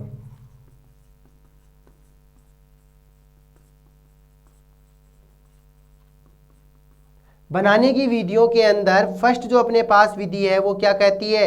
डाइएजोनियम के विघटन से। तो पहला अपने पास क्या कह रहा है? डाइएजोनियम के विघटन से। तो डाइएजोनियम क्या है? CH2N2, या फिर इसको इस प्रकार लिख सकते हो कि कार्बन के साथ में क्या है? Hydrogen hydrogen nitrogen nitrogen. और जैसे ही हमने डाइएजोनियम का विघटन करवाया, डाइएजोनियम का क्या करवाया? विघटन करवाया। विघटन करवाने का मतलब है यहाँ पे हुआ विघटन, क्या निकल गई? N2 बाहर। जैसे ही N2 बाहर निकली क्या बचा? CH2, और इसके साथ में अपने पास क्या बन गए? 2 मिथाइल इलेक्ट्रॉन। और इसी को हम क्या कहते हैं? कार्बिन। सेकंड अभिक्रिया कहती है अल्फा विलोपन। सेकंड क्या कह रही है? अल्फा विलोपन अभिक्रिया। तो यहां लिखते हैं अल्फा विलोपन। अब अल्फा विलोपन का मतलब है जिस प्रकार से डाइएजोनियम का विघटन हुआ वैसे ही अपने पास क्या होगा? अल्फा विलोपन होगी। अपने पास क्या होगा? अल्फा विलोपन। तो मैंने क्या लिया यहाँ पे? Cl कार्बन OH, ऊपर भी क्या है? Cl, इधर भी क्या है? Cl। अब इसकी अभिक्रिया किसके साथ करवा दी जाए? अभी इसकी अभिक्रिया किसके साथ करवाऊं तो अपने पास क्या प्राप्त हो? जैसे मैं कहूं विघटन हुआ है तो यहां से ये टूटे हैं, विघटन हुआ तो यहां से ये क्या हो गए? टूटे हैं। अब मुझे यहां पे करवाना है अल्फा विलोपन। सॉरी, यहां हमने क्या लिया है? H, और इधर कर ले OH। तो ये क्या बन गया? CHCl3, यानी क्या बन रहा है? CHCl3 को क्या कहते हैं? क्लोरोफॉर्म। तो ये बन गई क्लोरोफॉर्म। इसको ये कह सकते हो CHCl3, ये बन रहा है क्लोरोफॉर्म। OH माइनस का है तो यहां से क्या निकल गया? Plus charge. तो ये तो क्या बन गए? OH और H मिलकर H2O। क्या बन गया? H2O। जैसे ये वाले बॉन्ड के इलेक्ट्रॉन इधर गए तो क्लोरीन निकल गई क्लोरीन के रूप में, यानी क्लोरीन माइनस के रूप में। अब यहाँ पे क्या बच गया अपने पास? CCl2, और इसके ऊपर आ गए 2। तो यहाँ पे क्या लिखोगे? डाइक्लोरोकार्बिन। तो एक तो अपने पास बन गई कार्बिन, इसको हम क्या कहेंगे? डाइक्लोरोकार्बिन। तो ये क्या है? कार्बिन है। ये अपने पास क्या है? कार्बिन है। अब नेक्स्ट हम बात करेंगे कार्बोकैटायन एंड कार्बो एनायन कि भाई कार्बोकेटाइन क्या होता है, कार्बोकेटाइन क्या होता है। तो कार्बोकेटाइन और कार्बोएनायन लगभग समान से होते हैं, कार्बोकेटाइन और कार्बोएनायन जो है वो लगभग समान से होते हैं।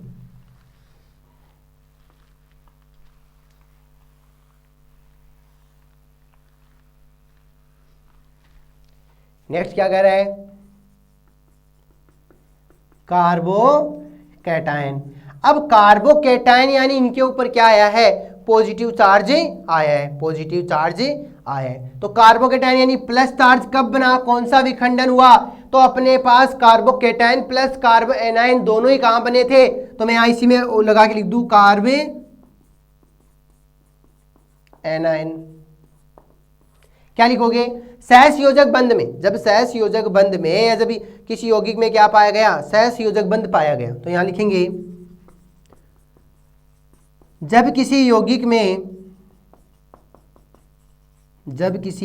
में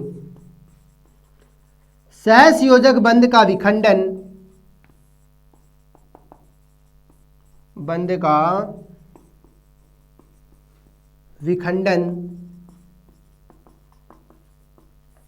विषमांश विखंडन हो तो कार्बोकेटाइन व कार्बएनायन प्राप्त होता है।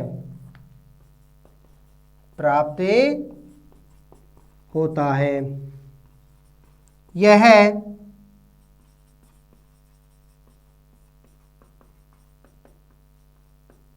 विद्युत ऋणता के आधार पर किया जाता है, या विद्युत ऋणता के आधार पर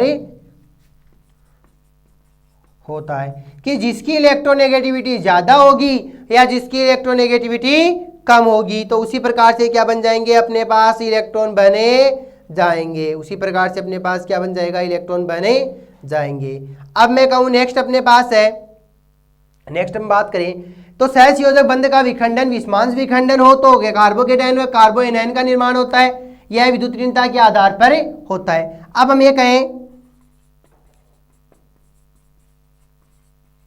कार्बोकेटाइन तीन प्रकार के होते हैं, तीन प्रकार के होते हैं। पहला अपने पास है प्राथमिक कार्बोकेटाइन, प्राथमिक कार्बोकेटाइन। दूसरा अपने पास है द्वितीय कार्बोकेटाइन, तीसरा अपने पास है तृतीय कार्बोकेटाइन। तो 1 डिग्री 2 डिग्री 3 डिग्री ये अपने पास क्या आ गए, कार्बोकेटाइन प्राप्त हो गए। 1 डिग्री 2 डिग्री 3 डिग्री अपने पास क्या है, कार्बोकेटाइन है। अब मैं कहूं कार्बोकेटाइन बना किसे, कार्बोकेटाइन बना कैसे, तो उसके बारे में चर्चा करेंगे। तो कार्बोएनायन भी किससे बनता है, इसी विषमांश विखंडन से बनते हैं। कार्बोएनायन भी किससे, एनायन जो है वो भी किससे बनता है, इसी विषमांश विखंडन से बनता है। अब कह रहा है कार्बोएनायन कैसे बनता है, तो मैं कहूं कार्बन CH3X, इसकी स्ट्रक्चर बना है हाइड्रोजन कार्बन हैलोजन, हाइड्रोजन और हाइड्रोजन। अब हमने देखा है विषमांश विखंडन क्या कहता है, जिसकी इलेक्ट्रोनेगेटिविटी ज्यादा होती है वो बॉन्ड के इलेक्ट्रॉन को खींच लेता है। तो यहाँ जो नेगेटिव चार्ज है वो हेलोजन है, वो खींचेगा, तो अपने पास क्या बनेगा HCH, ये प्लस चार्ज और X माइनस चार्ज, क्या बन गया, कार्बोकेटाइन बन गया, कार्बोकेटाइन आ गया। ये अपने पास क्या आ गए, कार्बोकेटाइन प्राप्त हो गए, कार्बोकेटाइन प्राप्त हो गए। तो हम ये कह सकते हैं कार्बोकेटाइन में जो संकरण है वो क्या होता है, sp2। कार्बोकेटाइन में जो संकरण है वो अपने पास क्या होते हैं, sp2। ये अपने पास सबसे ज्यादा में कह सकते हैं 1 डिग्री 2 डिग्री 3 डिग्री कार्बोकेटाइन अपने पास पाए जाते हैं, जिनमें एक पॉजिटिव चार्ज होने के कारण इनका बॉन्ड कैसा है, खाली है, मतलब यहाँ एक इलेक्ट्रॉन की क्या है, कमी है। तो इस प्रकार से हमने क्या देखा कि जो संक्षिप्त टिप्पणी थी अपने पास मुक्त मूलक, कार्बीन, कार्बोकेटाइन, कार्बोएनायन, उन सब के बारे में चर्चा कर ली। तो यहां तक अपनी बात हुई। अब हम बात करेंगे SN1 व SN2 अभिक्रिया क्या होती है, SN1 व SN2 अभिक्रिया क्या होती है। एग्जाम में कई बार यहाँ से भी क्वेश्चन पूछा जाता है SN1 व SN2 अभिक्रिया क्या है। ये हमने 12th में भी पढ़ा है कि भाई SN1 SN2 अभिक्रिया क्या होती है, इनमें क्या डिफरेंस पाया जाता है। तो नॉर्मल इनमें अंतर पूछा जाता है कि SN1 व SN2 अभिक्रियाओं में क्या अंतर है, SN1 व SN2 अभिक्रिया में क्या अंतर है, इनमें अंतर पूछा जाता है। तो यहां से हम बात करेंगे SN1, यहां हम बात करेंगे SN2 कि SN1 और SN2 अभिक्रियाओं में क्या अंतर है, SN1 व SN2 अभिक्रियाओं में क्या अंतर है। अब पहला हम ये कह सकते हैं कि भाई SN1 अभिक्रिया जो है, SN1 जो अभिक्रिया है, इनमें वेग जो नाभिक स्नेही अभिक्रियाएं हैं, तो यानी इनके वेग पर नाभिक स्नेही अभिक्रियाओं की सांद्रता का कोई प्रभाव ही नहीं पड़ता। तो क्या लिखोगे, इनके वेग पर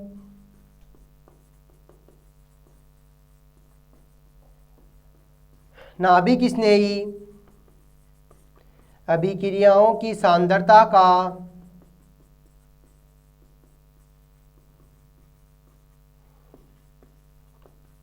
कोई प्रभाव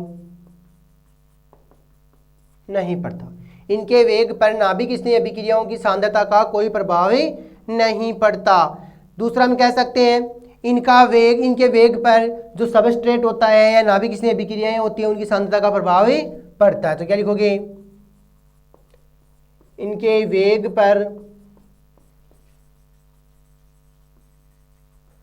सबस्ट्रेट या ये कहें नाभिक स्नेही अभिक्रियाओं की सांद्रता का कोई प्रभाव नहीं पड़ता है, कोई प्रभाव ही नहीं पड़ता, कोई प्रभाव नहीं पड़ता। नेक्स्ट हम ये कहें यह प्रथम कोटि अभिक्रिया का अनुसरण करती है, का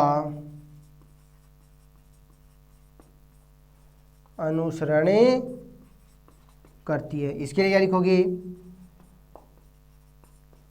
यह द्वितीय कोटि अभिक्रिया का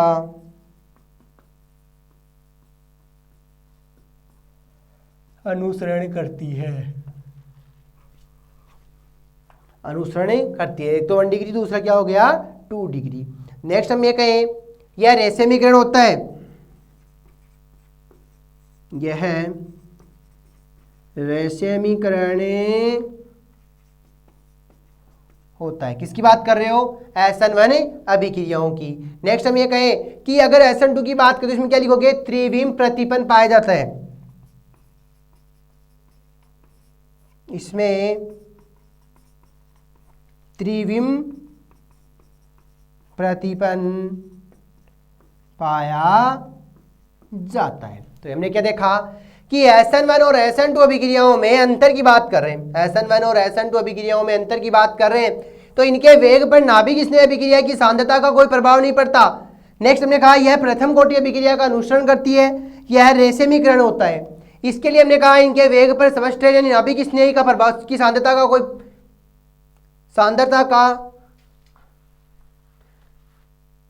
प्रभाव पड़ता है, इनके वेग पर सांद्रता का प्रभाव पड़ता है, सांद्रता का प्रभाव या सांद्रता पर निर्भर करती है, सांद्रता पर निर्भर करती है।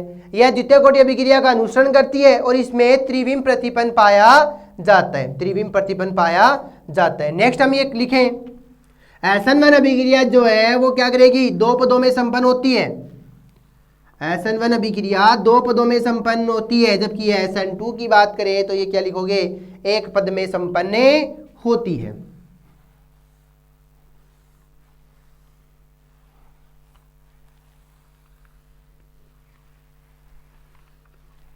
क्या कर रहा है SN1 अभिक्रिया, यह 2 पदों में, कौन सी SN1 अभिक्रिया की बात कर रहे हैं, यह 2 पदों में संपन्न होती है, यह 2 पदों में संपन्न होती है। इसकी बात करें यह एक पद में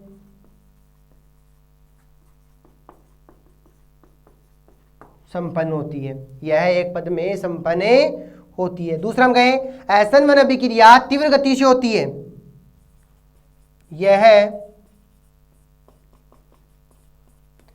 तीव्र गति से होती है। और जबकि SN2 की बात करें तो यह मंद गति से संपन्न होती है, यह मंद गति से संपन्न होती है। तो हमने बात कर ली कि SN1 अभिक्रिया क्या है, SN2 अभिक्रिया क्या है, इनमें अंतर के बारे में बात कर ली। नेक्स्ट हम ये कहें कि जो अपने पास SN1 अभिक्रिया है, SN1 अभिक्रिया, इसके लिए जो क्रियाशीलता का जो क्रम है वो क्या होगा, 3 डिग्री 2 डिग्री 1 डिग्री। क्या कर रहा है, 3 डिग्री 2 डिग्री 1 डिग्री, ये इनकी क्या हो गया क्रियाशीलता का क्रम। और SN2 की बात करें तो 1 डिग्री 2 डिग्री और 3 डिग्री, ये इनकी क्रियाशीलता का क्रम होता है। तो यहाँ हमने बात कर ली SN1 और SN2 अभिक्रिया कौन सी होती है, SN1 व SN2 अभिक्रिया कौन सी होती है, तीनों के बारे में बात कर ली। अब हम बात करेंगे कि अपने पास जो पुनर्विन्यास अभिक्रिया है उससे हम क्या समझते हैं। जैसे अपने पास यहाँ इंपॉर्टेंट रिएक्शन की बात करें तो 4 प्रकार की है। एक अपने पास है विलोपन अभिक्रिया, जिसका एग्जाम्पल हमने देखा था कि जैसे ही किसी अभिक्रिया के अंदर कुछ परमाणु या कोई अणु जो है वो विलुप्त हो जाता है, वो क्या कहलाती है, विलोपन अभिक्रिया कहलाती है, विलोपन अभिक्रिया कहलाती है। उसके बारे में चर्चा कर ली थी। एक होती है अपने पास योगात्मक अभिक्रिया, जहां हमने देखा था ये जो योग हो रहा था, जहां हमने देखा था योग हो रहा था मार्कोनिकॉफ नियम, एंटी मार्कोनिकॉफ नियम के अकॉर्डिंग, वो हमने देख ली थी। एक अपने पास होता है प्रतिस्थापन, कि एक समूह के द्वारा कोई दूसरा समूह क्या हो जाए, प्रतिस्थापित हो जाए, तो वो प्रतिस्थापन अभिक्रिया कहलाती है। और लास्ट अपने पास बचता है रीअरेंजमेंट या फिर ये कहें पुनर्विन्यास अभिक्रिया। तो यहां हम बात करेंगे कि पुनर्विन्यास अभिक्रिया क्या होती है, पुनर्विन्यास अभिक्रिया क्या होती है। तो हम ये कह सकते हैं अभिक्रियाएं 4 प्रकार की होती है। ए प्रतिस्थापन अभिक्रिया, प्रतिस्थापन अभिक्रिया। और इस अभिक्रिया में क्या करोगे कि एक परमाणु जो है वो दूसरे परमाणु को क्या करेगा, प्रतिस्थापित कर देगा। बी अपने पास है योगात्मक अभिक्रिया, इस अभिक्रिया के अंदर क्या होगा, योगात्मक अभिक्रिया। इस अभिक्रिया के अंदर केवल और केवल जो रिएक्टेंट मॉलिक्यूल है उनका ऐड होता है, मतलब योग होता है, कोई भी अणु बाहर नहीं निकल पाता। तो इनमें हमेशा एल्कीन से क्या बनते हैं, एल्केन बनते हैं। सी तीसरा अपने पास है विलोपन, विलोपन की बात करें तो कुछ ना कुछ क्या हो जाएगा, विलुप्त हो जाएगा, एल्केन से एल्किन बनेगी। यानी इस अभिक्रिया के अंदर तो क्या बनेगा, एल्किन टू एल्केन, और इसमें क्या बन जाएगा, एल्केन टू एल्किन। ठीक है, लास्ट अपने पास है डी, इसको हम क्या कहेंगे, पुनर्विन्यास,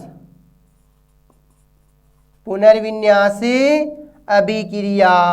अब इस पुनर्विन्यास अभिक्रिया की बात करें तो ये कौन सी होगी, उसके बारे में हमें चर्चा करनी है। तो यहां हमने बात कर ली, अब हम बात करेंगे पुनर्विन्यास अभिक्रिया क्या होती है, पुनर्विन्यास अभिक्रिया क्या होती है उसके बारे में चर्चा करेंगे।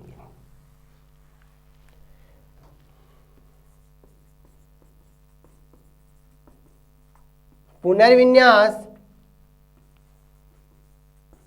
अभिक्रिया से क्या तात्पर्य है,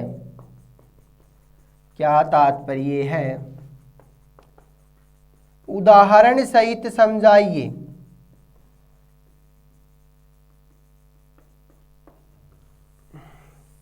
पुनर्विन्यास अभिक्रिया क्या है, उदाहरण सहित समझाइए। तो क्या लिखोगे,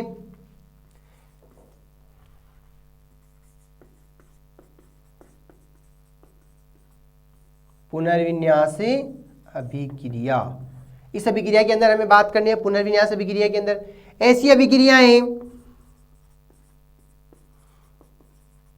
अभिक्रियाएं जिनमें अणु में उपस्थित ऐसी अभिक्रियाएं जिनमें अणु में उपस्थित परमाणु क्या कर रहा है, पुनर्विन्यास अभिक्रिया की बात कर रहे हैं। ऐसी अभिक्रियाएं जिनमें अणु में उपस्थित परमाणु या समूह, परमाणु हो सकता है या परमाणु का कोई समूह हो सकता है, अणु में उपस्थित परमाणु या समूह है, परमाणु या समूह है अपने परमाणु या समूह है अपने स्थान से क्या करेंगे, दूसरे स्थान पर स्थापित हो जाते हैं। परमाणु या समूह है अपने स्थान से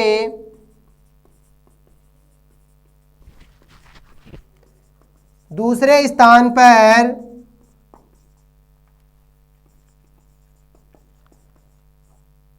स्थापित हो जाते हैं। इसे पुनर्विन्यास अभिक्रिया कहते हैं। इसे पुनर्विन्यास अभिक्रिया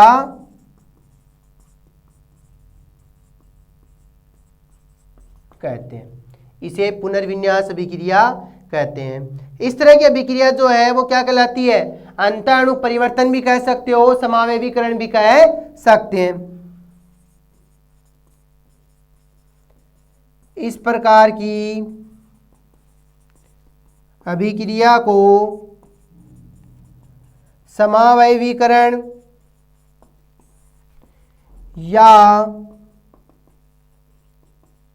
अंतःअणु परिवर्तन भी कहा जा सकता है। इस प्रकार की अभिक्रिया को समावेवीकरण या अंतःअणु अभिक्रिया भी कहा जा सकता है। अब ये कह रहा है कि अंतःअणु अभिक्रिया कह रहे हैं, इस प्रकार की अभिक्रिया को क्या कहोगे, अंतःअणु परिवर्तन भी कह सकते हो। अब बात करेंगे पुनर्विन्यास अभिक्रिया के एग्जाम्पल की, कि किस प्रकार से हम उसको समावेवीकरण में कन्वर्ट कर सकते हैं, अंतःअणु अभिक्रिया कह सकते हैं, या एक अणु जो है, अणु में उपस्थित जो परमाणु या समूह है वो अपने स्थान से दूसरे स्थान पे कैसे जाता है। तो क्या कह रहा है, ब्यूटेन, क्या कहोगे, ब्यूटेन को AlCl3 की उपस्थिति में, क्या लिख रहा है, ब्यूटेन को AlCl3 की उपस्थिति में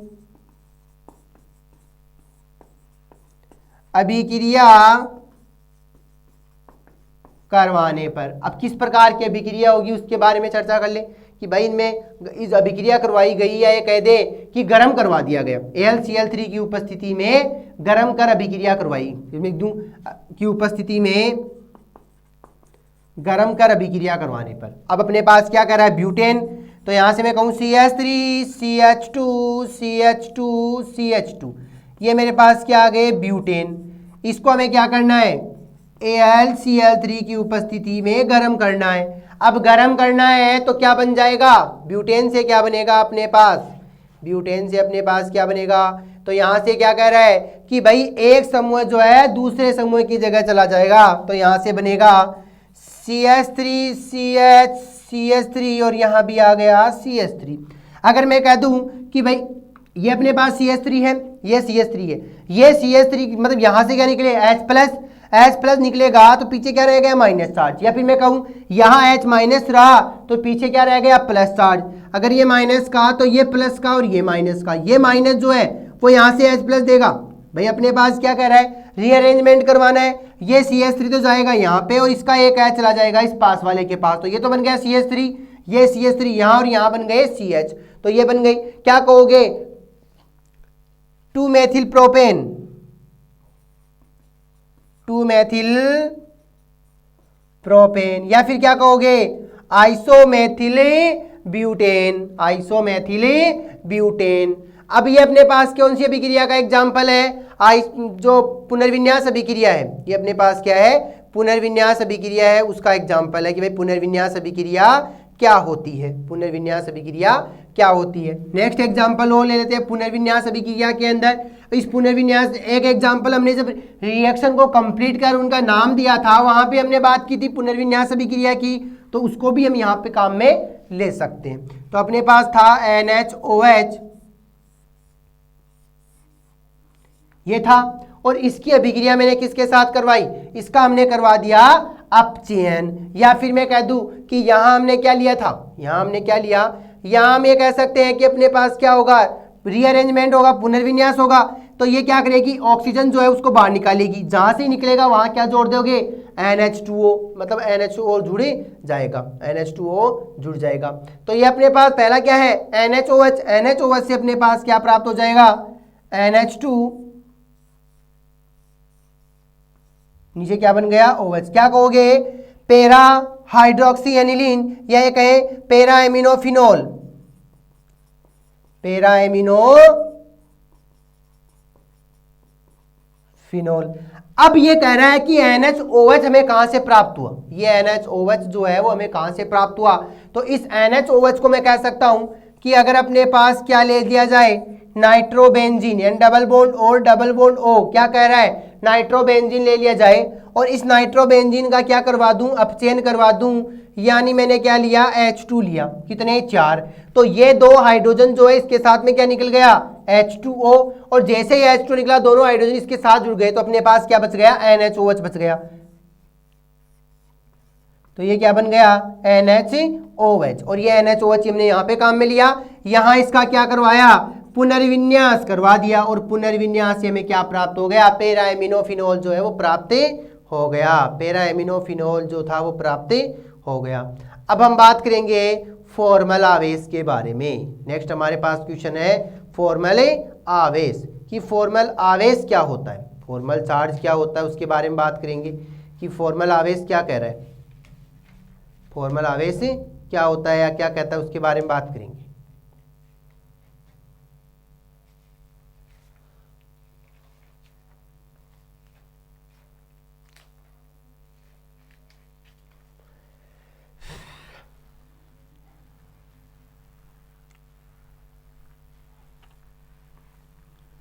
फॉर्मल आवेश निकालने के लिए सबसे पहले हमारे पास होना चाहिए उसका फॉर्मूला, कि भाई कौन से फॉर्मूले के द्वारा हम फॉर्मल आवेश को निकाल सकते हैं।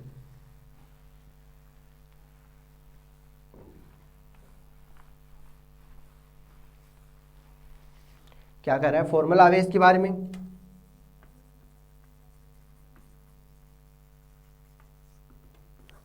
फॉर्मल चार्ज, और फॉर्मल चार्ज निकालने के लिए अपने पास क्या होना चाहिए, फॉर्मूला होना चाहिए। तो फॉर्मूला क्या कहता है, उदासीन परमाणुओं के संयोजकता कोष में उपस्थित इलेक्ट्रॉन की संख्या, कह रहा है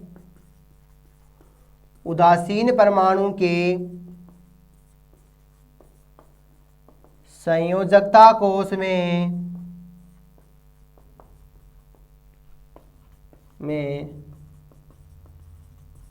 उपस्थित इलेक्ट्रॉन की संख्या माइनस अबंधी इलेक्ट्रॉन की संख्या, आबंधी इलेक्ट्रॉन की संख्या प्लस संयोजकता बंध की संख्या, यहां क्या लिखोगे, माइनस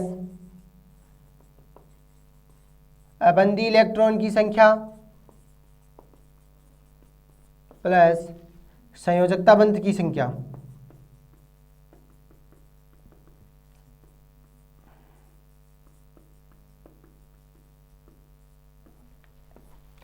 अब ये अपने पास क्या है, ये फॉर्मल चार्ज निकालने का फॉर्मूला है, फॉर्मल चार्ज निकालने का फॉर्मूला है।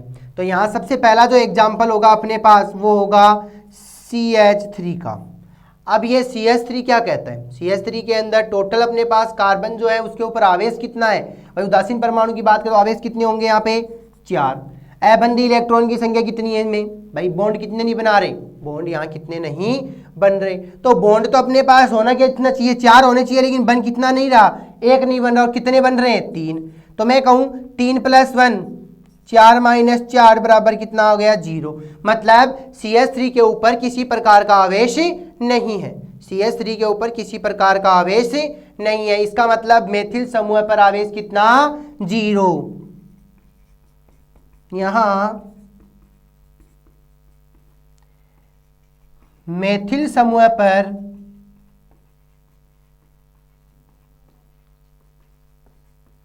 शून्य आवेश होता है, यहां मेथिल समूह के ऊपर शून्य आवेश होता है, यहां मेथिल समूह के ऊपर क्या कह रहा है, शून्य आवेश होता है। दूसरा मैं कह दूं कि भाई ये तो हमने देख लिया कि अपने पास क्या है, मेथिल आवेश। अब कह रहा है ये तो CH3 था, अब अगर मैं कह दूं दूसरा एग्जाम्पल, ये CH3, अब यहां पे अपने पास टोटल बॉन्ड की संख्या तो क्या कह रहा है 4 है, माइनस 3 बॉन्ड इसके बन रहे हैं, लेकिन जो पहले क्या था कि भाई एबंदी इलेक्ट्रॉन की संख्या पहले 1 थी, अब एबंदी इलेक्ट्रॉन की संख्या कितनी हो गई 2, तो 4 माइनस 5 बराबर क्या आ गया -1, यानी कि CH3 जब क्या हो अनपेयर इलेक्ट्रॉन पाए गए तब इनके ऊपर आवेश कितना आ गया -1 आ गया, तब इनके ऊपर आवेश कितना आया -1 आ गया। तो यहां पहले हमने क्या देखा, CH3 के बारे में देख लिया कि CH3 के ऊपर चार्ज कितना, अब हमने बात कर ली कि CH3 के प्लस, अब इसके ऊपर चार्ज कितना, CH3 के ऊपर चार्ज कितना। अब मैं कह सकता हूं कि भाई नेक्स्ट अपने पास क्या कह रहा है, नेक्स्ट हम बात करें अमोनिया के ऊपर, क्या कह रहा है NH4।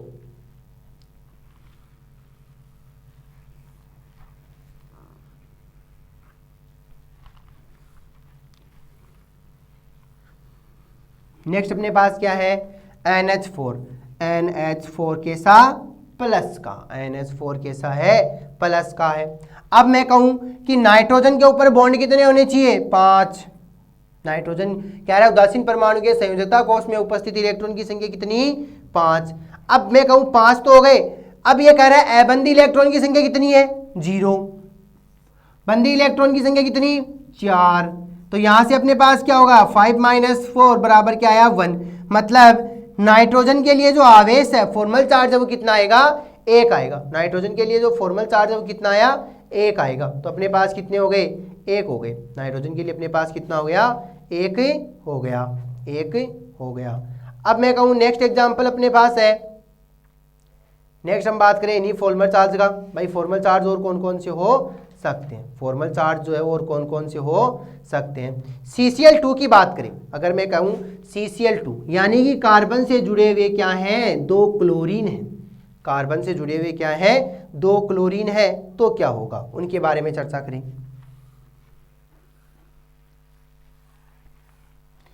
अपने पास एग्जाम्पल है CCl2, 2 अपने पास क्या हो गए अनपेयर इलेक्ट्रॉन हो गए, 2 अपने पास क्या हो गए अनपेयर इलेक्ट्रॉन हो गए। तो यहां पे मैं कहूं एक तो अपने पास कार्बन का है, दूसरा अपने पास क्लोरीन का है। कार्बन के लिए हमने पहले देखा है कि कार्बन के लिए क्या लिखोगे 4 माइनस अनपेयर इलेक्ट्रॉन कितने 2 प्लस बॉन्ड कितने 2, तो 4 माइनस 4 बराबर क्या आया 0, मतलब कार्बन के लिए तो अपने पास यहाँ कितना आ गया 0 आ गया, कार्बन के लिए अपने पास कितना आ गया 0, क्योंकि कार्बन जो है वो कितने बॉन्ड बना रहा है 2 बॉन्ड बना रहा है, तो 2 तो ये हो गए, कितने नहीं बना रहा 2 नहीं बना रहा, टोटल बॉन्ड कितने 4, तो 4 माइनस 2 प्लस 2 कितना हो गया 4, अपने पास क्या आ गया 0। अब बात करूं क्लोरीन की, क्लोरीन के कितने होते हैं 7 अनपेयर, भाई संयोजकता कोष में उपस्थित इलेक्ट्रॉन कितने 7, माइनस बॉन्ड फिर कह रहा है अबंदी इलेक्ट्रॉन की संख्या कितनी है 6 और संयोजकता बंध की संख्या कितनी है 1, मतलब यहां से मैं कह दूं कि अपने पास कार्बन का क्या आ गया 0, कार्बन का भी कितना आ गया 0 और क्लोरीन का कितना होगा, तो अपने पास कह रहा है कितने संयोजकता कोष में कितने इलेक्ट्रॉन है 7, फिर कह रहा है अबंदी इलेक्ट्रॉन की संख्या कितनी 6, संयोजकता बंध की संख्या कितनी 1, क्योंकि क्लोरीन एक ही बॉन्ड बनाता है, तो यहां से अपने पास क्या बचेगा 7 माइनस 7 बराबर कितना आया 0, यानी यहां क्लोरीन का भी 0 है और कार्बन का भी 0, तो क्या लिखोगे डाइक्लोरो कार्बन, डाइक्लोरोकार्बिन जो हम बोल सकते हैं, क्या कहोगे डाइक्लोरोकार्बन या डाइक्लोरोकार्बिन मुक्त मूलक जो होते हैं, कार्बिन मूलक जो होते हैं उन पर आवेश कितना होगा 0 होगा, फॉर्मल चार्ज कितना होगा 0 होगा। तो यहां हमने क्या देखा कि फॉर्मल आवेश निकालने के लिए सबसे पहले हमें क्या चाहिए उदासीन परमाणु के संयोजकता कोष के इलेक्ट्रॉन चाहिए, उदासीन परमाणु के संयोजकता कोष के इलेक्ट्रॉन चाहिए कि संयोजकता कोष में कितने इलेक्ट्रॉन है। फिर हमारे पास है अबंदी इलेक्ट्रॉन की संख्या, मतलब जो बॉन्डिंग नहीं बना रहे, जो बॉन्डिंग में पार्टिसिपेट, जैसे क्लोरीन की बात करें 2 4 6 और 7 इलेक्ट्रॉन है, लेकिन ये 6 तो क्या रहे बॉन्ड नहीं बनाते। संयोजकता बंध की संख्या की बात करें, संयोजकता बंध कितने बनाते हैं, क्लोरीन एक ही बॉन्ड बनाता है, भाई क्लोरीन और क्लोरीन की बात करूं तो ये एक ही बॉन्ड बनाता है, HCl की बात करें तो भी एक बॉन्ड बनाता है, मतलब एक बॉन्ड बनता है, तो संयोजकता बंध की संख्या कितनी 1, अबंदी इलेक्ट्रॉन की संख्या 6, total electron 7, 7 minus bracket 6 plus 1 कितने हो गए 7, 7 माइनस 7 कितना आ गया 0, तो ये अपने पास क्या है फॉर्मल चार्ज है, ये अपने पास क्या हो गए फॉर्मल चार्ज है। तो यहां तक अपने पास कुछ इंपॉर्टेंट क्वेश्चन थे, उनके बारे में हमने चर्चा कर ली, जिनमें फॉर्मल चार्ज देख लिया, इलेक्ट्रॉन स्नेह नाभिक स्नेह क्या होते हैं उनके बारे में देख ली, इंटरमीडिएट और जो ट्रांजिशन स्टेट है वो क्या होता है उनके बारे में भी चर्चा की। अभिक्रियाएं कौन कौन सी होती है, वो कौन सी अभिक्रिया, जैसे प्रतिस्थापन अभिक्रिया, योगात्मक है, विलोपन है, पुनर्विन्यास, उनके बारे में हमने चर्चा कर ली। तो यहाँ तक अपने पास मैकेनिज्म ऑफ ऑर्गेनिक रिएक्शन के जो इंपॉर्टेंट क्वेश्चन थे उन सब के बारे में चर्चा हुई। Thank you.